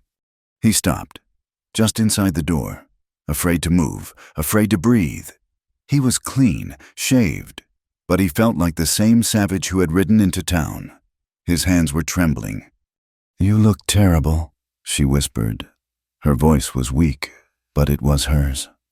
Hank Murphy, the man of ice and stone, the man who had not wept when his wife died, felt his face crack. He walked to her cot, fell to his knees, and buried his face in the rough blanket beside her. He did not make a sound, but his entire body shook. Ellie stared at the dark head bent over her cot. She slowly, painfully, lifted her good left hand and touched his hair. It was thick and rough. You saved me, Hank." He raised his head. His eyes, those icy blue eyes, were awash. He was undone. "No," he said, his voice a raw, broken whisper. "You saved me, Eleanor." Weeks passed. The town of Laramie was a safe, quiet haven. The sheriff, upon hearing Hank's story, had taken a posse out to the ruined ranch. He had returned, grim-faced. He confirmed Slade was dead, along with 13 of his men. The remaining bandits were scattered to the winds. The threat was over. The war was won. Ellie healed. It was a slow, painful process. Dr. Thorne had set her broken hand properly, but it would never be the same. "You will not be playing the pianoforte again, young lady," he had said, not unkindly. "Good," Ellie had replied, and she had meant it. Her shoulder mended, leaving a puckered, angry scar. Hank paid for her room at the hotel, a small, clean space with a window that looked out onto the mountains. He had taken a room down the hall. He had sold Slade's horse and used the money, along with the last of his own, to pay the doctor. He was, for all intents and purposes, a broke man. He had nothing left but the clothes on his back and the land his cabin had burned on. He was with her every day. He sat in the chair by her window, quiet, patient. He was gentle. He was awkward. He was terrified of her. He was not the cold rancher. He was not the desperate warrior. He was just a man, profoundly shy, burdened by a confession he had made in a moment of terror. And he did not know what to do with it. He had said "I love you" to her unconscious form. Now, in the light of day, with her sitting up, with her clear green eyes watching him, he could not bring himself to say it again. He was ashamed. He felt it was a betrayal of Mary. He felt he was too old, too broken, too dark for this woman who was so full of fire. So he talked about the ranch, about rebuilding, about the spring, about anything but what was in the room between them. Ellie watched him. She saw his retreat. She saw the ice, which had shattered, now trying to reform. He was building his walls back up, brick by painful brick. He was protecting himself and her from his own heart. One evening, a month after the battle, the sun was setting. It painted the room in soft colors of rose and gold. Ellie was sitting in the chair by the window, wrapped in a blanket. She was strong enough to walk. Tomorrow, the doctor had said, she could travel. Tomorrow, they had to decide their future. Hank stood by the door, his hat in his hands, twisting the brim. "Well," he said, clearing his throat, I have arranged for you to have a seat on the stagecoach east. It leaves at dawn. I gave the driver the last of the money. It will get you as far as Omaha. From there." Ellie turned and looked at him. "You are sending me away." He flinched. "It is for the best. You need to go home. Eleanor, back to Philadelphia, back to your people. There is nothing for you here. The ranch is gone. I have nothing." "So you are a coward," she said. It was not an accusation. It was a soft, sad statement of fact. His head snapped up. "I am not." "You are. You are terrified. You will face down 15 men with guns, but you will not face me. He could not speak. She was right. She stood, wincing, and walked to him. She was still weak, but her will was a steel rod. She stood in front of him, so close she could feel the heat from his body. "You told me something," she said, her voice quiet. When I was dying. Did you mean it, or was it just the words of a dying man?"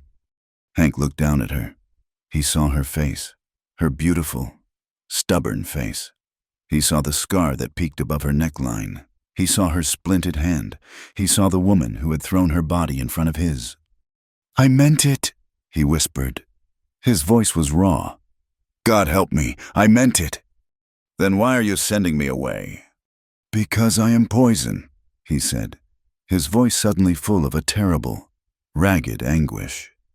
He turned away from her, slamming his good hand against the wall. "Everything I touch, I destroy. I loved Mary. I brought her here, and she died. Horribly, in my arms. And now you. I brought you into my war. You were almost killed. You have a scar, your hand. It is my fault, all of it. I will not be the man who destroys you, too." He was breathing heavily, his back to her, his shoulders rigid. Ellie reached out, her good left hand, and touched his back.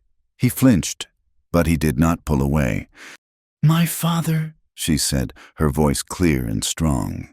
"He destroyed me every day, and he never laid a hand on me. He destroyed me with silence, with expectations, with a life that was a beautifully decorated cage. I was dying there. Hank, I was dead." He turned slowly to face her. His eyes were full of torment. "You," she said, her hand moving from his back to his chest, resting over his heart. "You did not destroy me. You are the first person who has ever seen me. The real me. You did not try to protect me. You let me fight. You let me be your partner. You let me be strong." She looked up at him, her green eyes holding his blue ones. "I am not Mary. I am not a ghost, and I am not made of glass. I was wounded, but I am healing. We are healing." Hank looked down at her small hand on his chest. He felt his heart, a heavy, broken thing, beating against her palm. He covered her hand with his own. "Ellie," he breathed. "I love you, Hank Murphy," she said. "I love your stubbornness, I love your strength, and I love your broken heart. But I will not be sent away. My home is not in Philadelphia. My home is with you." The last wall crumbled. The ice melted. The 5 years of grief and solitude and self-hatred. It was not gone, but it was no longer his master. He lifted his hand, the one that had held a gun, the one that had held his dying wife, and he touched her face. His calloused, rough thumb gently stroked her cheek. "I do not know how to do this, Eleanor," he whispered, his voice thick. "I do not know how to love someone, and not be afraid." "I know," she whispered back, leaning into his touch. "Neither do I, but we can learn, together." He looked at her mouth, and he bent his head. He kissed her. It was not a kiss of passion, not the fire of the Badlands or the desperation of the battle. It was a kiss of profound, agonizing, and unbelievable tenderness. It was a kiss of homecoming. It was slow. It was careful. It was the first honest words they had truly spoken. His lips were chapped, his beard rough against her skin, and it was the most wonderful thing she had ever felt. He pulled back, just an inch, his forehead resting against hers. "I love you," he said. He said it out loud, in the quiet room, and the words did not kill him. "I love you so much it terrifies me." "Good," she whispered, her lips brushing his. "We can be terrified together." He wrapped his arms around her, his one good arm and the one that was still healing. He held her, burying his face in her hair, breathing her in. He held her as if she were the only solid thing in a world that had burned to the ground. He was a man who had lost everything. His wife, his home, his herd, his past, and he had never felt so rich.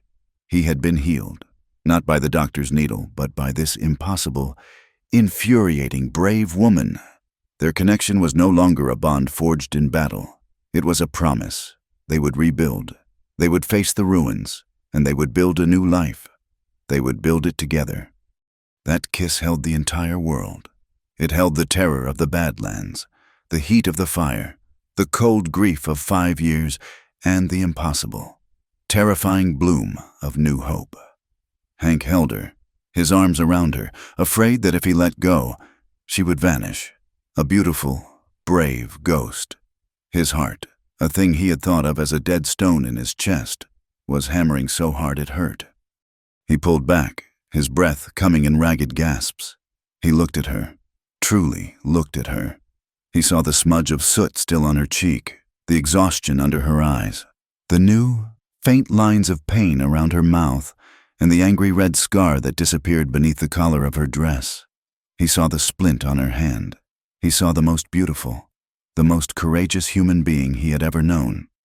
"Eleanor," he breathed. It was a prayer. The small hotel room was cast in the deep purple of twilight. The air was cool and still. The rage of the past few weeks, the gunfire and the shouting, seemed 1,000 miles away, a lifetime ago. There was only this room, only her. He was trembling. He, who had faced down Slade's army, was shaking because he was holding a woman's hand. He led her to the single wooden chair by the window, and, instead of sitting himself, he knelt in front of her. He was a tall man, and even kneeling, he was almost her height. He put his hands on the arms of the chair, caging her in, not in a threatening way, but in a protective one. He was giving her all his strength, his fealty. He was a man surrendering his sword. "This is my fault," he whispered, his voice thick. He reached out and, with a finger that shook, he gently, carefully, touched the splint on her right hand. His face was a mask of guilt. "Your hand, your shoulder. I did this to you. I put you in front of his bullets." Ellie looked down at the man kneeling before her, this monument of strength brought low by his own heart. She saw his pain, and her own heart ached in response. She lifted her good left hand and placed it on his rough, bearded cheek. He closed his eyes at her touch, leaning into it like a starving man finding bread. "No," she said, her voice clear and strong, leaving no room for argument. "You did not do this, Hank. I chose to stay. I chose to fight. I chose to stand with you. My hand, this," she touched her own splint. "This is the first thing I have ever truly owned, the first choice I ever made that mattered. It is not a wound. It is my proof." He opened his eyes. They were swimming with an emotion he did not know how to name. How can you not hate me?" "How can I?" she whispered, her thumb stroking his jaw. "You are the man who rode for 2 days, bleeding, to save me. You are the man who knelt. You are the man who saw me." He leaned in, his face buried against her neck, his arms wrapping around her waist, holding her tight. He breathed her in. She smelled of lye soap and dust and her own unique, female scent. He was drowning in it, and it was the first clean breath he had taken in 5 years. "I love you," he said again, the words muffled against her skin, but they were clearer this time. Surer. "I do not know what it means. I do not know what to do. I am lost. Ellie." "Then we can be lost together," she whispered, her good hand moving to the back of his neck, her fingers tangling in his thick, dark hair. He raised his head. He looked at her mouth. He kissed her. This kiss was different from the first. The first had been a question, a desperate plea. This one was an answer. It was deep and slow, and it spoke of all the nights he had spent alone, all the grief he had choked down. It was a kiss of profound, staggering relief. He poured all his loneliness, all his fear, and all his nascent, terrifying love into it. Ellie met him. She kissed him back, her own heart overflowing. This was the man she had seen under the ice. This was the man worth fighting for. She felt his beard, rough against her skin, and his lips, surprisingly soft and warm. She felt the tremor in his hands as he held her face, his thumbs stroking her cheekbones as if he were memorizing her. He broke the kiss, but only to rest his forehead against hers. They breathed the same air. "Stay with me tonight," he whispered. It was not a demand, it was a plea. "I am not going anywhere," she answered. He stood, and with an ease that belied his own healing wounds. He lifted her from the chair. She was light in his arms. She made a small sound, a soft gasp, as her feet left the floor. She felt suddenly completely safe. She wrapped her good arm around his neck, her splinted hand resting carefully on his shoulder. He carried her the 3 steps to the narrow bed. The room was small, meant for a single traveler. He laid her down on the thin quilt with a tenderness that made her eyes sting. He laid her down as if she were the most precious, the most fragile thing in the world. He did not join her. He stood over the bed, looking down at her, a tall, dark shadow against the lamplight. His face was at war. He was a man staring at salvation, but terrified to take it.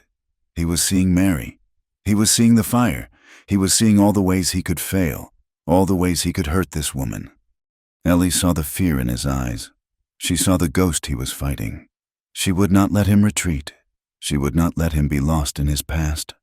She held out her good left hand to him. Her fingers were steady. "Hank," she said, her voice soft but firm. "It is all right. I am not her. I am here. Please." Her voice cut through his paralysis. He looked at her hand, outstretched to him. He took it. He sat on the edge of the bed.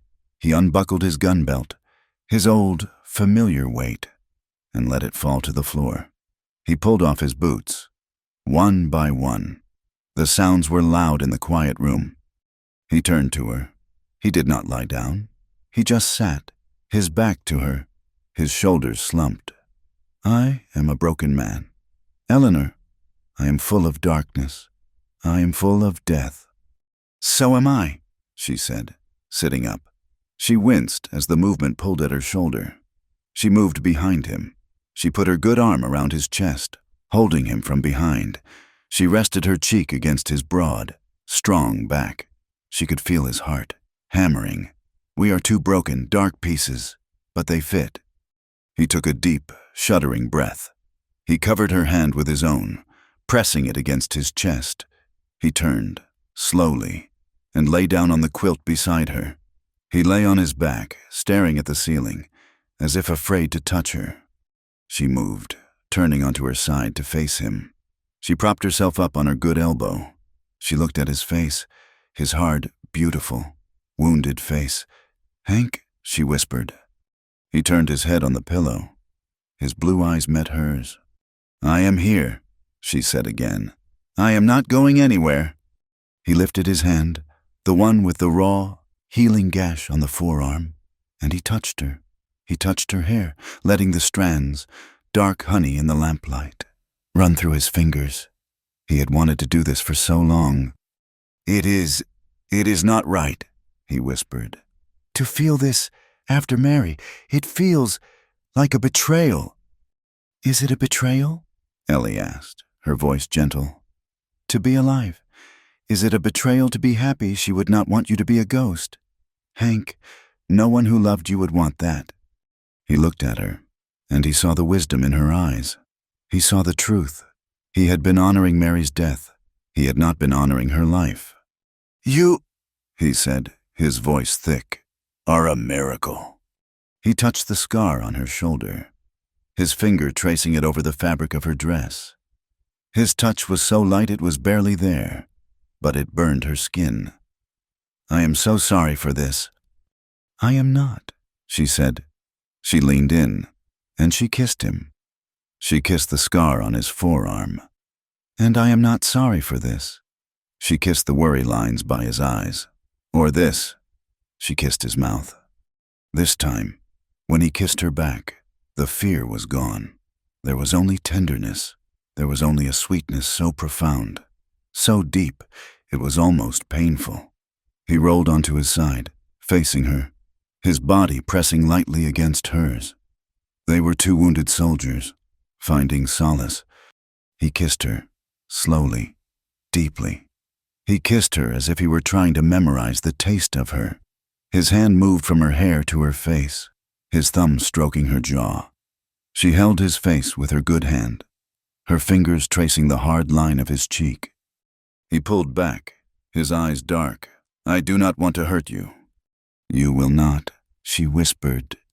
He bent his head and kissed the hollow of her throat. His touch was reverence.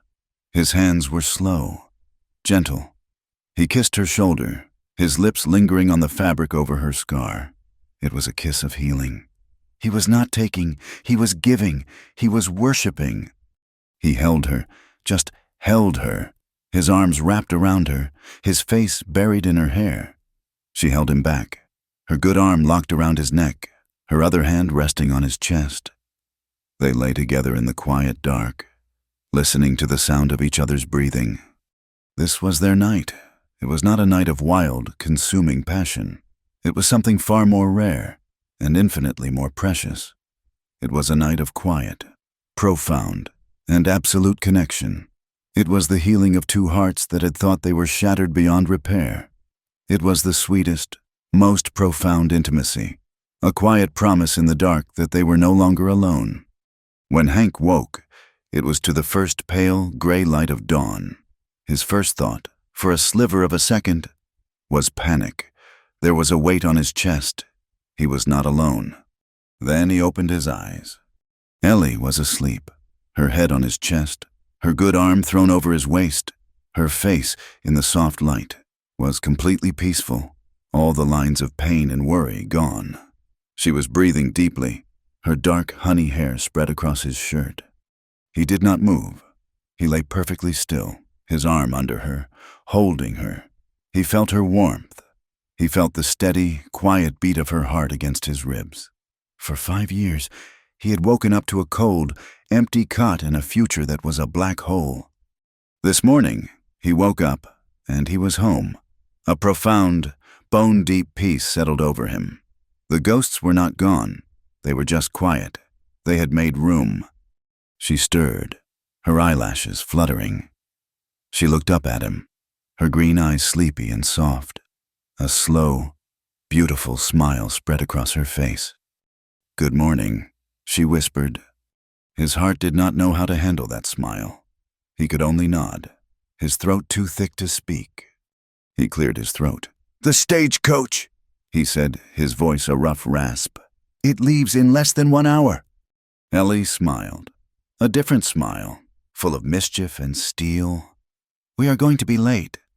"Yes," he said, a smile, a real one, touched his own mouth. "I believe we are." She traced the scar on his arm. "So, what now, rancher?" He looked past her, at the window. The sky was turning from gray to a pale, hopeful pink. "Now, we go home." "There is no home, Hank. It is a pile of ash." "No," he said, his voice firm. He held her tighter. "The house is gone. The home is right here." He looked into her eyes. "We will rebuild. I do not have any money. I do not have a herd. I have a box of tools and a valley of poisoned water." "And you have me," she said. "I have you," he agreed, his voice full of wonder. "We will rebuild, but not just a house. We will build a home. We will build a ranch again." Slade wanted to burn the valley. He wanted to fill it with hate. "We will fill it with a life. We will build something that lasts. For us. And for people like Mrs. Gable. A place that is safe." He was not just a survivor anymore. He was a builder. She had given him that. She lifted her head and kissed him. A short, sweet, promising kiss. "Then we had better get started. We have a lot of work to do." He held her for one more long moment. The future was not a straight, easy road. It was a hard, uphill climb. It would be full of work and pain and healing. But as he held her, with the new day breaking over the mountains, Hank Murphy knew, for the first time in his life, He was not walking it alone. The future was open, and it was waiting. The stagecoach left at dawn, its wheels kicking up a cloud of pale dust, its destination a world away. Hank and Ellie were not on it. They stood on the boardwalk in front of the Laramie General Store, watching it go. The air was cold, with the sharp, clean promise of the high country. Hank had nothing. He had walked into the store owned by a man named Henderson, a merchant with a green eyeshade and a pragmatic face. Hank had laid his empty hands on the counter. "Mr. Henderson," he had said, "I am a broke man.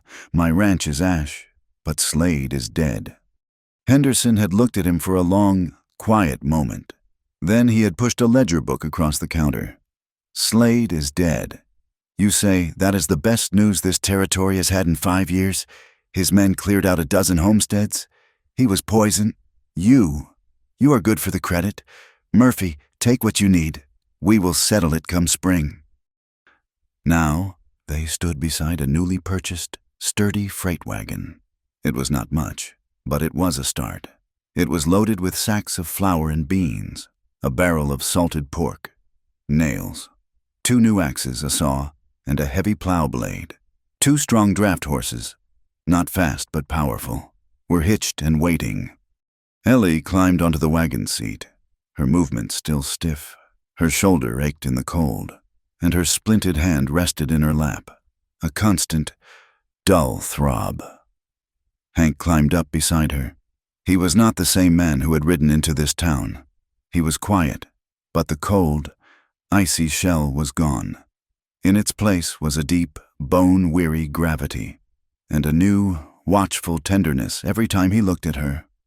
He took the reins in his good hand. "Are you sure?" he asked, his voice low. It was the last time he would ask. "It is not too late. I can still put you on the next coach." Ellie looked at him. She looked at his hard profile, at the healing gash on his arm, at the hands that knew how to build and how to fight. Then she looked east, in the direction the stagecoach had gone, toward the life of silk dresses and suffocating politeness. "It is a pile of ash, Hank," she said, her voice quiet. "I know," he said, his face tightening, believing she was agreeing with him. "It is our pile of ash," she finished. She reached out with her good left hand and placed it over his on the reins. "Take us home." He looked at her hand on his, then into her eyes. He saw no fear, no regret, only resolve. He covered her hand with his other one. A silent promise. He clicked his tongue, and the heavy wagon lurched, the wheels groaning as they turned. They pointed themselves west, toward the mountains, toward the ruins. The journey back was the opposite of the ride that had brought them. It was slow, plodding, and deliberate. They were not fleeing death. They were driving, slowly, toward a new life. They spoke little, but the silence was comfortable, a shared understanding. When they crested the last ridge and the valley spread out below them, Ellie's breath caught. The destruction was absolute. From a distance, it looked like a black, rotten tooth in the beautiful, wide valley. The cabin was gone. The barn was gone. The only thing standing was the tall stone chimney, a lonely, black headstone against the gray sky. Hank pulled the wagon to a stop. He just sat, his hands clenched on the reins, his face carved from stone. This was his failure. This was his past. This was the monument to his wife's death. Ellie saw him retreat. She saw the ice begin to creep back into his eyes, the old, familiar cold. She would not allow it. "Well," she said, her voice practical, pulling him from his thoughts. "The chimney is good. That is a start. And the root cellar is still there. We will not freeze tonight."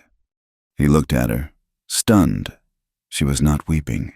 She was not afraid. She was making a plan. He had expected her to be horrified, to be broken by the sight. He had forgotten who she was. She was a fighter. She was a builder. A slow warmth spread through his chest, pushing back the cold. He gave a single, curt nod. "The cellar, Yes, it will be tight. We have managed tighter, she said, a small, private smile touching her lips, remembering the shared blanket in the Badlands. His mouth quirked. That we have. The spell was broken. He was not a widower revisiting a grave. He was a man with a partner. Surveying a job site, he clicked to the horses, and they drove the wagon down into the heart of their new life. The first few weeks were the hardest. They lived in the damp, cold dark of the root cellar. It was a miserable existence, but it was shared. They were so close. They were constantly bumping into one another. They were never out of each other's sight. Every morning, Hank would climb out at dawn and begin the back-breaking work of clearing the rubble. He was a force of nature. He worked with a grim, focused intensity. He was not just clearing ash. He was burying his ghosts. He tore down the last, teetering, charred walls of the cabin.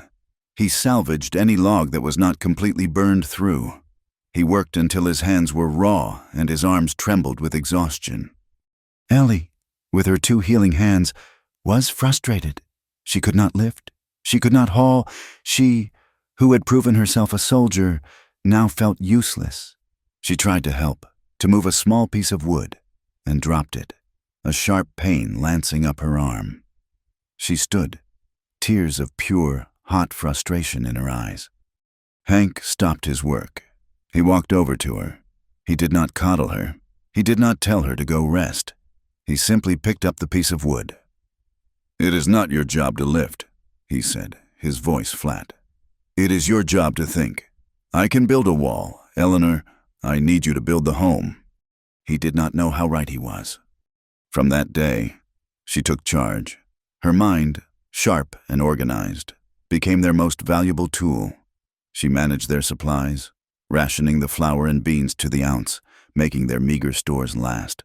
She could not cook well with one hand, but she made a thick, hot stew every night. When Hank stumbled back into the cellar, caked in soot and sweat, a hot meal was waiting for him. She cleaned the cellar.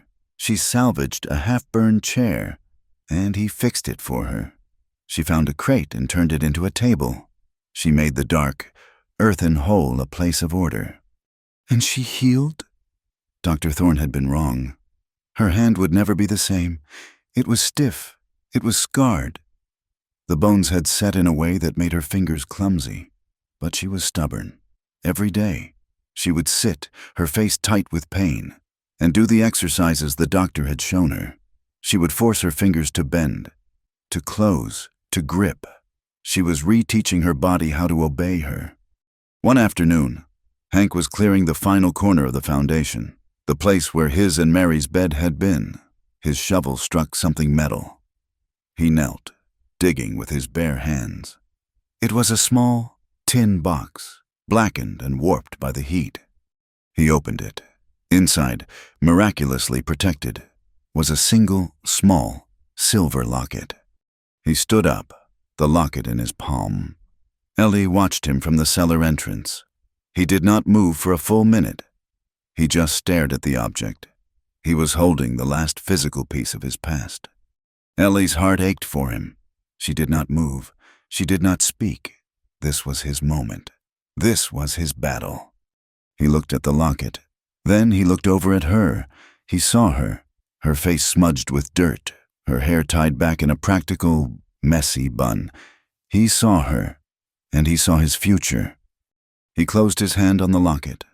He walked, not to the old graveyard where he had buried the wagon master, but to a new spot, on a small hill overlooking the valley, under a young, healthy pine tree that had survived the fire. He dug a hole with his hands, placed the box inside, and covered it with earth. He did not say a prayer. He just stood there for a moment. Then he turned his back on it and walked to Ellie. He did not speak of it. He did not have to. He just took her good hand, kissed her dusty knuckles, and went back to work. He had buried his past. Now they could build. They built a new house. It was not a grand ranch house. It was a single, large room, built from salvaged logs and new timber Hank cut from the mountains. It was small, but it was solid. It was theirs. The stone chimney stood proud, and for the first time in a month, clean smoke rose from it. The night they moved in, they had no furniture. They had their bedrolls on the new plank floor, in front of the warm, crackling fire. It felt like a palace.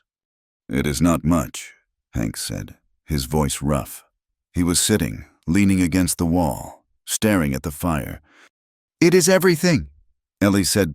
She was beside him, her head on his shoulder. The land was still a problem. The river was clearing, the rain slowly washing the poison away. But their herd was gone.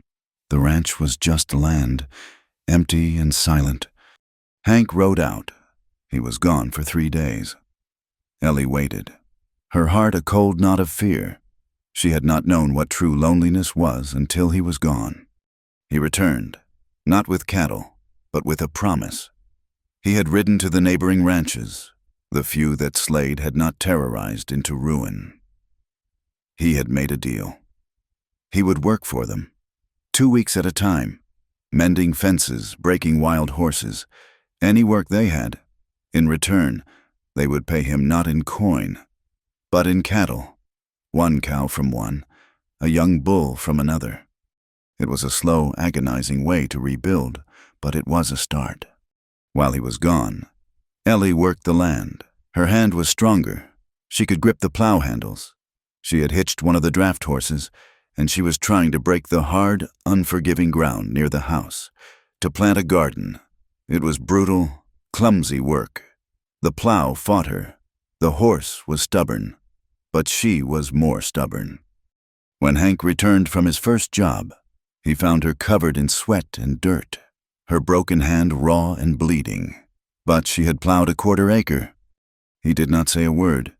He just took the plow from her, his face full of a rough, deep pride that was more potent than any kiss. "My turn," he said. They worked, side by side. Their relationship was not one of soft words or easy gestures. It was forged in the shared labor, in the sweat, in the calluses that formed on both of their hands. It was in the silence of the evenings, when they would sit by the fire, too tired to speak, and he would gently, carefully, rub ointment into her stiff, scarred hand. It was in the way she would wait for him, her eyes on the ridgeline, and the profound, absolute relief that flooded her when she saw him. A tiny, dark speck, riding home. Their love deepened, not in dramatic declarations, but in the small, daily acts of partnership. It was in the way he built her a kitchen shelf, just the right height. It was in the way she learned to mend his clothes, her stitches clumsy but strong. One evening, as winter was setting in, they stood on their new, small porch. The first snows were dusting the high peaks. The air was sharp and cold. In the small corral Hank had built, there were 7 cows and 1 young bull. It was a herd. In the small garden plot, withered stalks of corn and squash vines were testament to her summer's work. The ranch was no longer a place of death. It was a place of healing. It was a place of stubborn, unyielding life. Hank slid his arm around her waist, pulling her back against his chest. He was a solid, warm wall. He had put on the weight he had lost, his body hard and strong from the labor. "It is cold," he said, his chin resting on the top of her head. "It is," she agreed, leaning into his strength. "We have enough wood for the winter. The house is tight, the herd is small, but they are strong." "We are strong," she said. He turned her in his arms.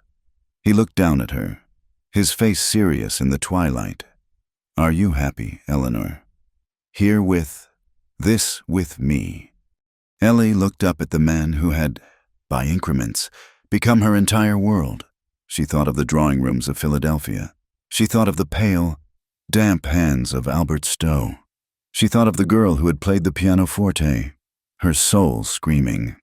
She lifted her broken, scarred right hand. She could not play a note, but she could hold a plow. She could build a fire. She could hold this man. "I have never," she said, her voice clear and absolute, been happier in my entire life." He closed his eyes, a look of profound relief on his face. He bent his head and kissed her. The kiss was not one of passion, but of deep, quiet contentment. It was the kiss of a man who was, finally, at peace. It was the kiss of a man who had come home. The winter was a long, hard test. It came down from the mountains like a white wolf, silent and hungry. The snows piled deep, isolating them completely. For 3 months, the world shrank to the 4 walls of their small log house, and the path Hank shoveled every morning to the corral. The wind howled, a lonely, grieving sound that used to echo the emptiness inside him. Now, it was just wind. Inside the cabin, there was warmth, there was life. The isolation, which would have been a torment for Hank, a prison of his own past, was now a long, quiet conversation. The silence that fell between them was no longer a void. It was a space of shared comfort. He would spend his days tending the small herd, his 7 cows and 1 bull, which he kept in a lean-to built against the chimney for warmth. He would hunt, returning with a rabbit or a grouse, his face chapped and red from the cold. Ellie would be waiting. Her hand healed, just as the doctor had said. It was stiff, it was ugly. The bones had set in a way that made her fingers look slightly crooked, her grip clumsy. She would never play a pianoforte, but she was tireless. She forced it to work. She would sit by the fire, her face tight, her hand in a bowl of hot water, forcing her fingers to close, to open, to grip. She was a woman of impossible will. She learned to bake bread, her left hand and her clumsy right working in a slow, awkward rhythm. She learned to load his rifle. She learned to read the sky, the way the clouds gathered, the way the wind smelled before a storm. In the long, dark evenings, by the light of the fire, they talked. He had never been a man for words, but she drew them out of him. He told her about his father, a hard, silent man who had taught him about crops. She told him about her mother, a kind, delicate woman who had given her a love of books. He told her about Mary, not about her death, but about her life. He spoke of her laugh. He spoke of her garden. He spoke without the ice. It was a memory, not a haunting. And he listened. He listened to her talk about Philadelphia, about the suffocating weight of expectations. He began to understand that her prison, a world of silk and chandeliers, had been just as real and just as deadly as the one Slade had built for him. They were 2 survivors, from 2 different worlds, who had found their home in the ashes of a third. When the spring came, it was not a gentle thaw. It was a violent, sudden breaking. The snow melted, the river roared, brown and angry, and the valley floor turned into a vast, muddy bog. But it was clean. The poison was gone, scoured away by the winter. The land was green. The high pastures were dotted with the first, fragile wildflowers. Life returned. With the spring, Mrs. Gable returned. She arrived in a battered buckboard. Her 2 children, a boy of 8 and a girl of 6, quiet and thin beside her. Her husband, Silas the prospector, had died of a fever in Laramie. She was a widow, with nothing, on her way to California, to a cousin she had not seen in 10 years. She had stopped at the ranch, at the place where her life had been saved, to say goodbye. She found a new house, a small, sturdy cabin, smoke rising from the chimney. She found Ellie, her face thinner, her hands scarred, but her eyes bright, planting a garden in the mud. She found Hank, no longer the cold, terrifying rescuer, but a man who was mending a corral fence, who looked up and touched the brim of his hat. Ellie looked at the woman, at her tired eyes, at her 2 small, frightened children. She looked at Hank. He met her gaze. He had dreamed, once, of building a community. "You are not going to California, Mrs. Gable," Ellie said, her voice firm. "Ma'am. Hank is building a new barn. It is too much work for him alone, and I am a terrible cook. I need help in the house and in the garden. We can offer you a room and food and $5 a month. It was a fortune. It was more a home, Mrs. Gable looked at Hank, who just nodded. The work is hard, he said. The woman burst into tears, a sudden, ragged sound of profound relief. The ranch was no longer just a house. It was a home. It was a family. The next 2 years were a blur of work. The ranch grew. Hank's reputation as a man who honored his debts, who was a fierce worker and a square dealer, spread through the valley. His herd, painstakingly built 1 cow at a time, grew to 20, then 50. The green of Ellie's garden became a vast, thriving patch. Mrs. Gable's children, shy at first, began to laugh. The boy, Ben, followed Hank everywhere. A small, silent shadow, learning to mend tack and whittle wood. Hank and Ellie built a new house. They built it on the exact foundation of the old one. They used the same stone chimney, the one that had stood like a headstone. Now, it was a hearth, the heart of the new home. It was larger, with 3 rooms and a wide porch that faced the mountains. One evening, in the late summer of the 3rd year, Ellie stood on that porch. The sun was setting. It was a spectacular, quiet explosion of color, painting the high, purple peaks with strokes of orange and fiery red. The air was warm, smelling of hay and pine. In the distance, she could hear the laughter of the children, Ben and his sister Sarah, as they herded the milk cow into the new, large barn. Mrs. Gable was in the kitchen, the clatter of pots and the smell of roasting chicken drifting through the open window. Hank came and stood beside her. He had been in the fields all day, and he smelled of horse and sweat and the good, clean earth. He did not touch her, just stood beside her, his presence a solid, comforting wall. He was no longer the restless, haunted man. The lines on his face were still there, carved by sun and grief, but they were softened now. His shoulders were relaxed. He was at peace. He slid his arm around her waist, pulling her against his side. She leaned her head on his shoulder. "It is a good sunset," he said, his voice a low, quiet rumble. "It is," she agreed. He looked down at her. He saw her profile, the stubborn chin, the strong line of her jaw. He saw her hair, threads of silver now catching the last light. He saw her hands, resting on the porch rail, her left hand, and her right. The right hand was scarred, the knuckles crooked. It was, to him, the most beautiful hand in the world. "Do you ever miss it?" he asked. "Philadelphia, the music." Ellie was quiet for a moment. She thought of the drawing rooms, of the smell of wax and perfume. She thought of the silent, suffocating life she had left. "Sometimes," she said, honestly, "I miss the books, but I do not miss the silence." She turned in his arms, her good hand coming up to rest on his chest. She could feel the slow, steady beat of his heart. "This," she said, "is music."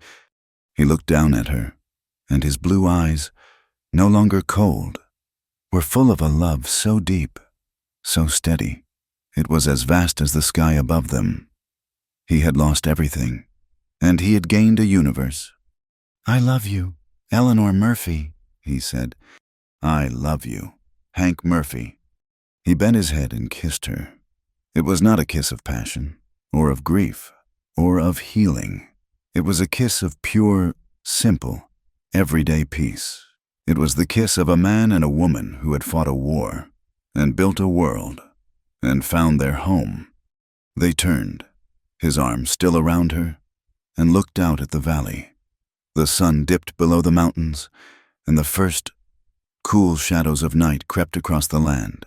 The land was still wild. Life would still be hard. There would be droughts, and blizzards, and sickness, but they knew, with an absolute, unshakable certainty, that whatever came, they would face it. They would face it together. Thank you so much for listening to this story. I am curious, where in the world are you listening from right now, please? Let me know in the comments. It is always a pleasure to see how far these tales travel. If you enjoyed this story, I would be truly grateful if you would subscribe to my channel, Wild West Tales, and give this video a like. And if you really loved it, please hit that hype button. It helps more than you know, and it allows these stories to be heard by so many more people.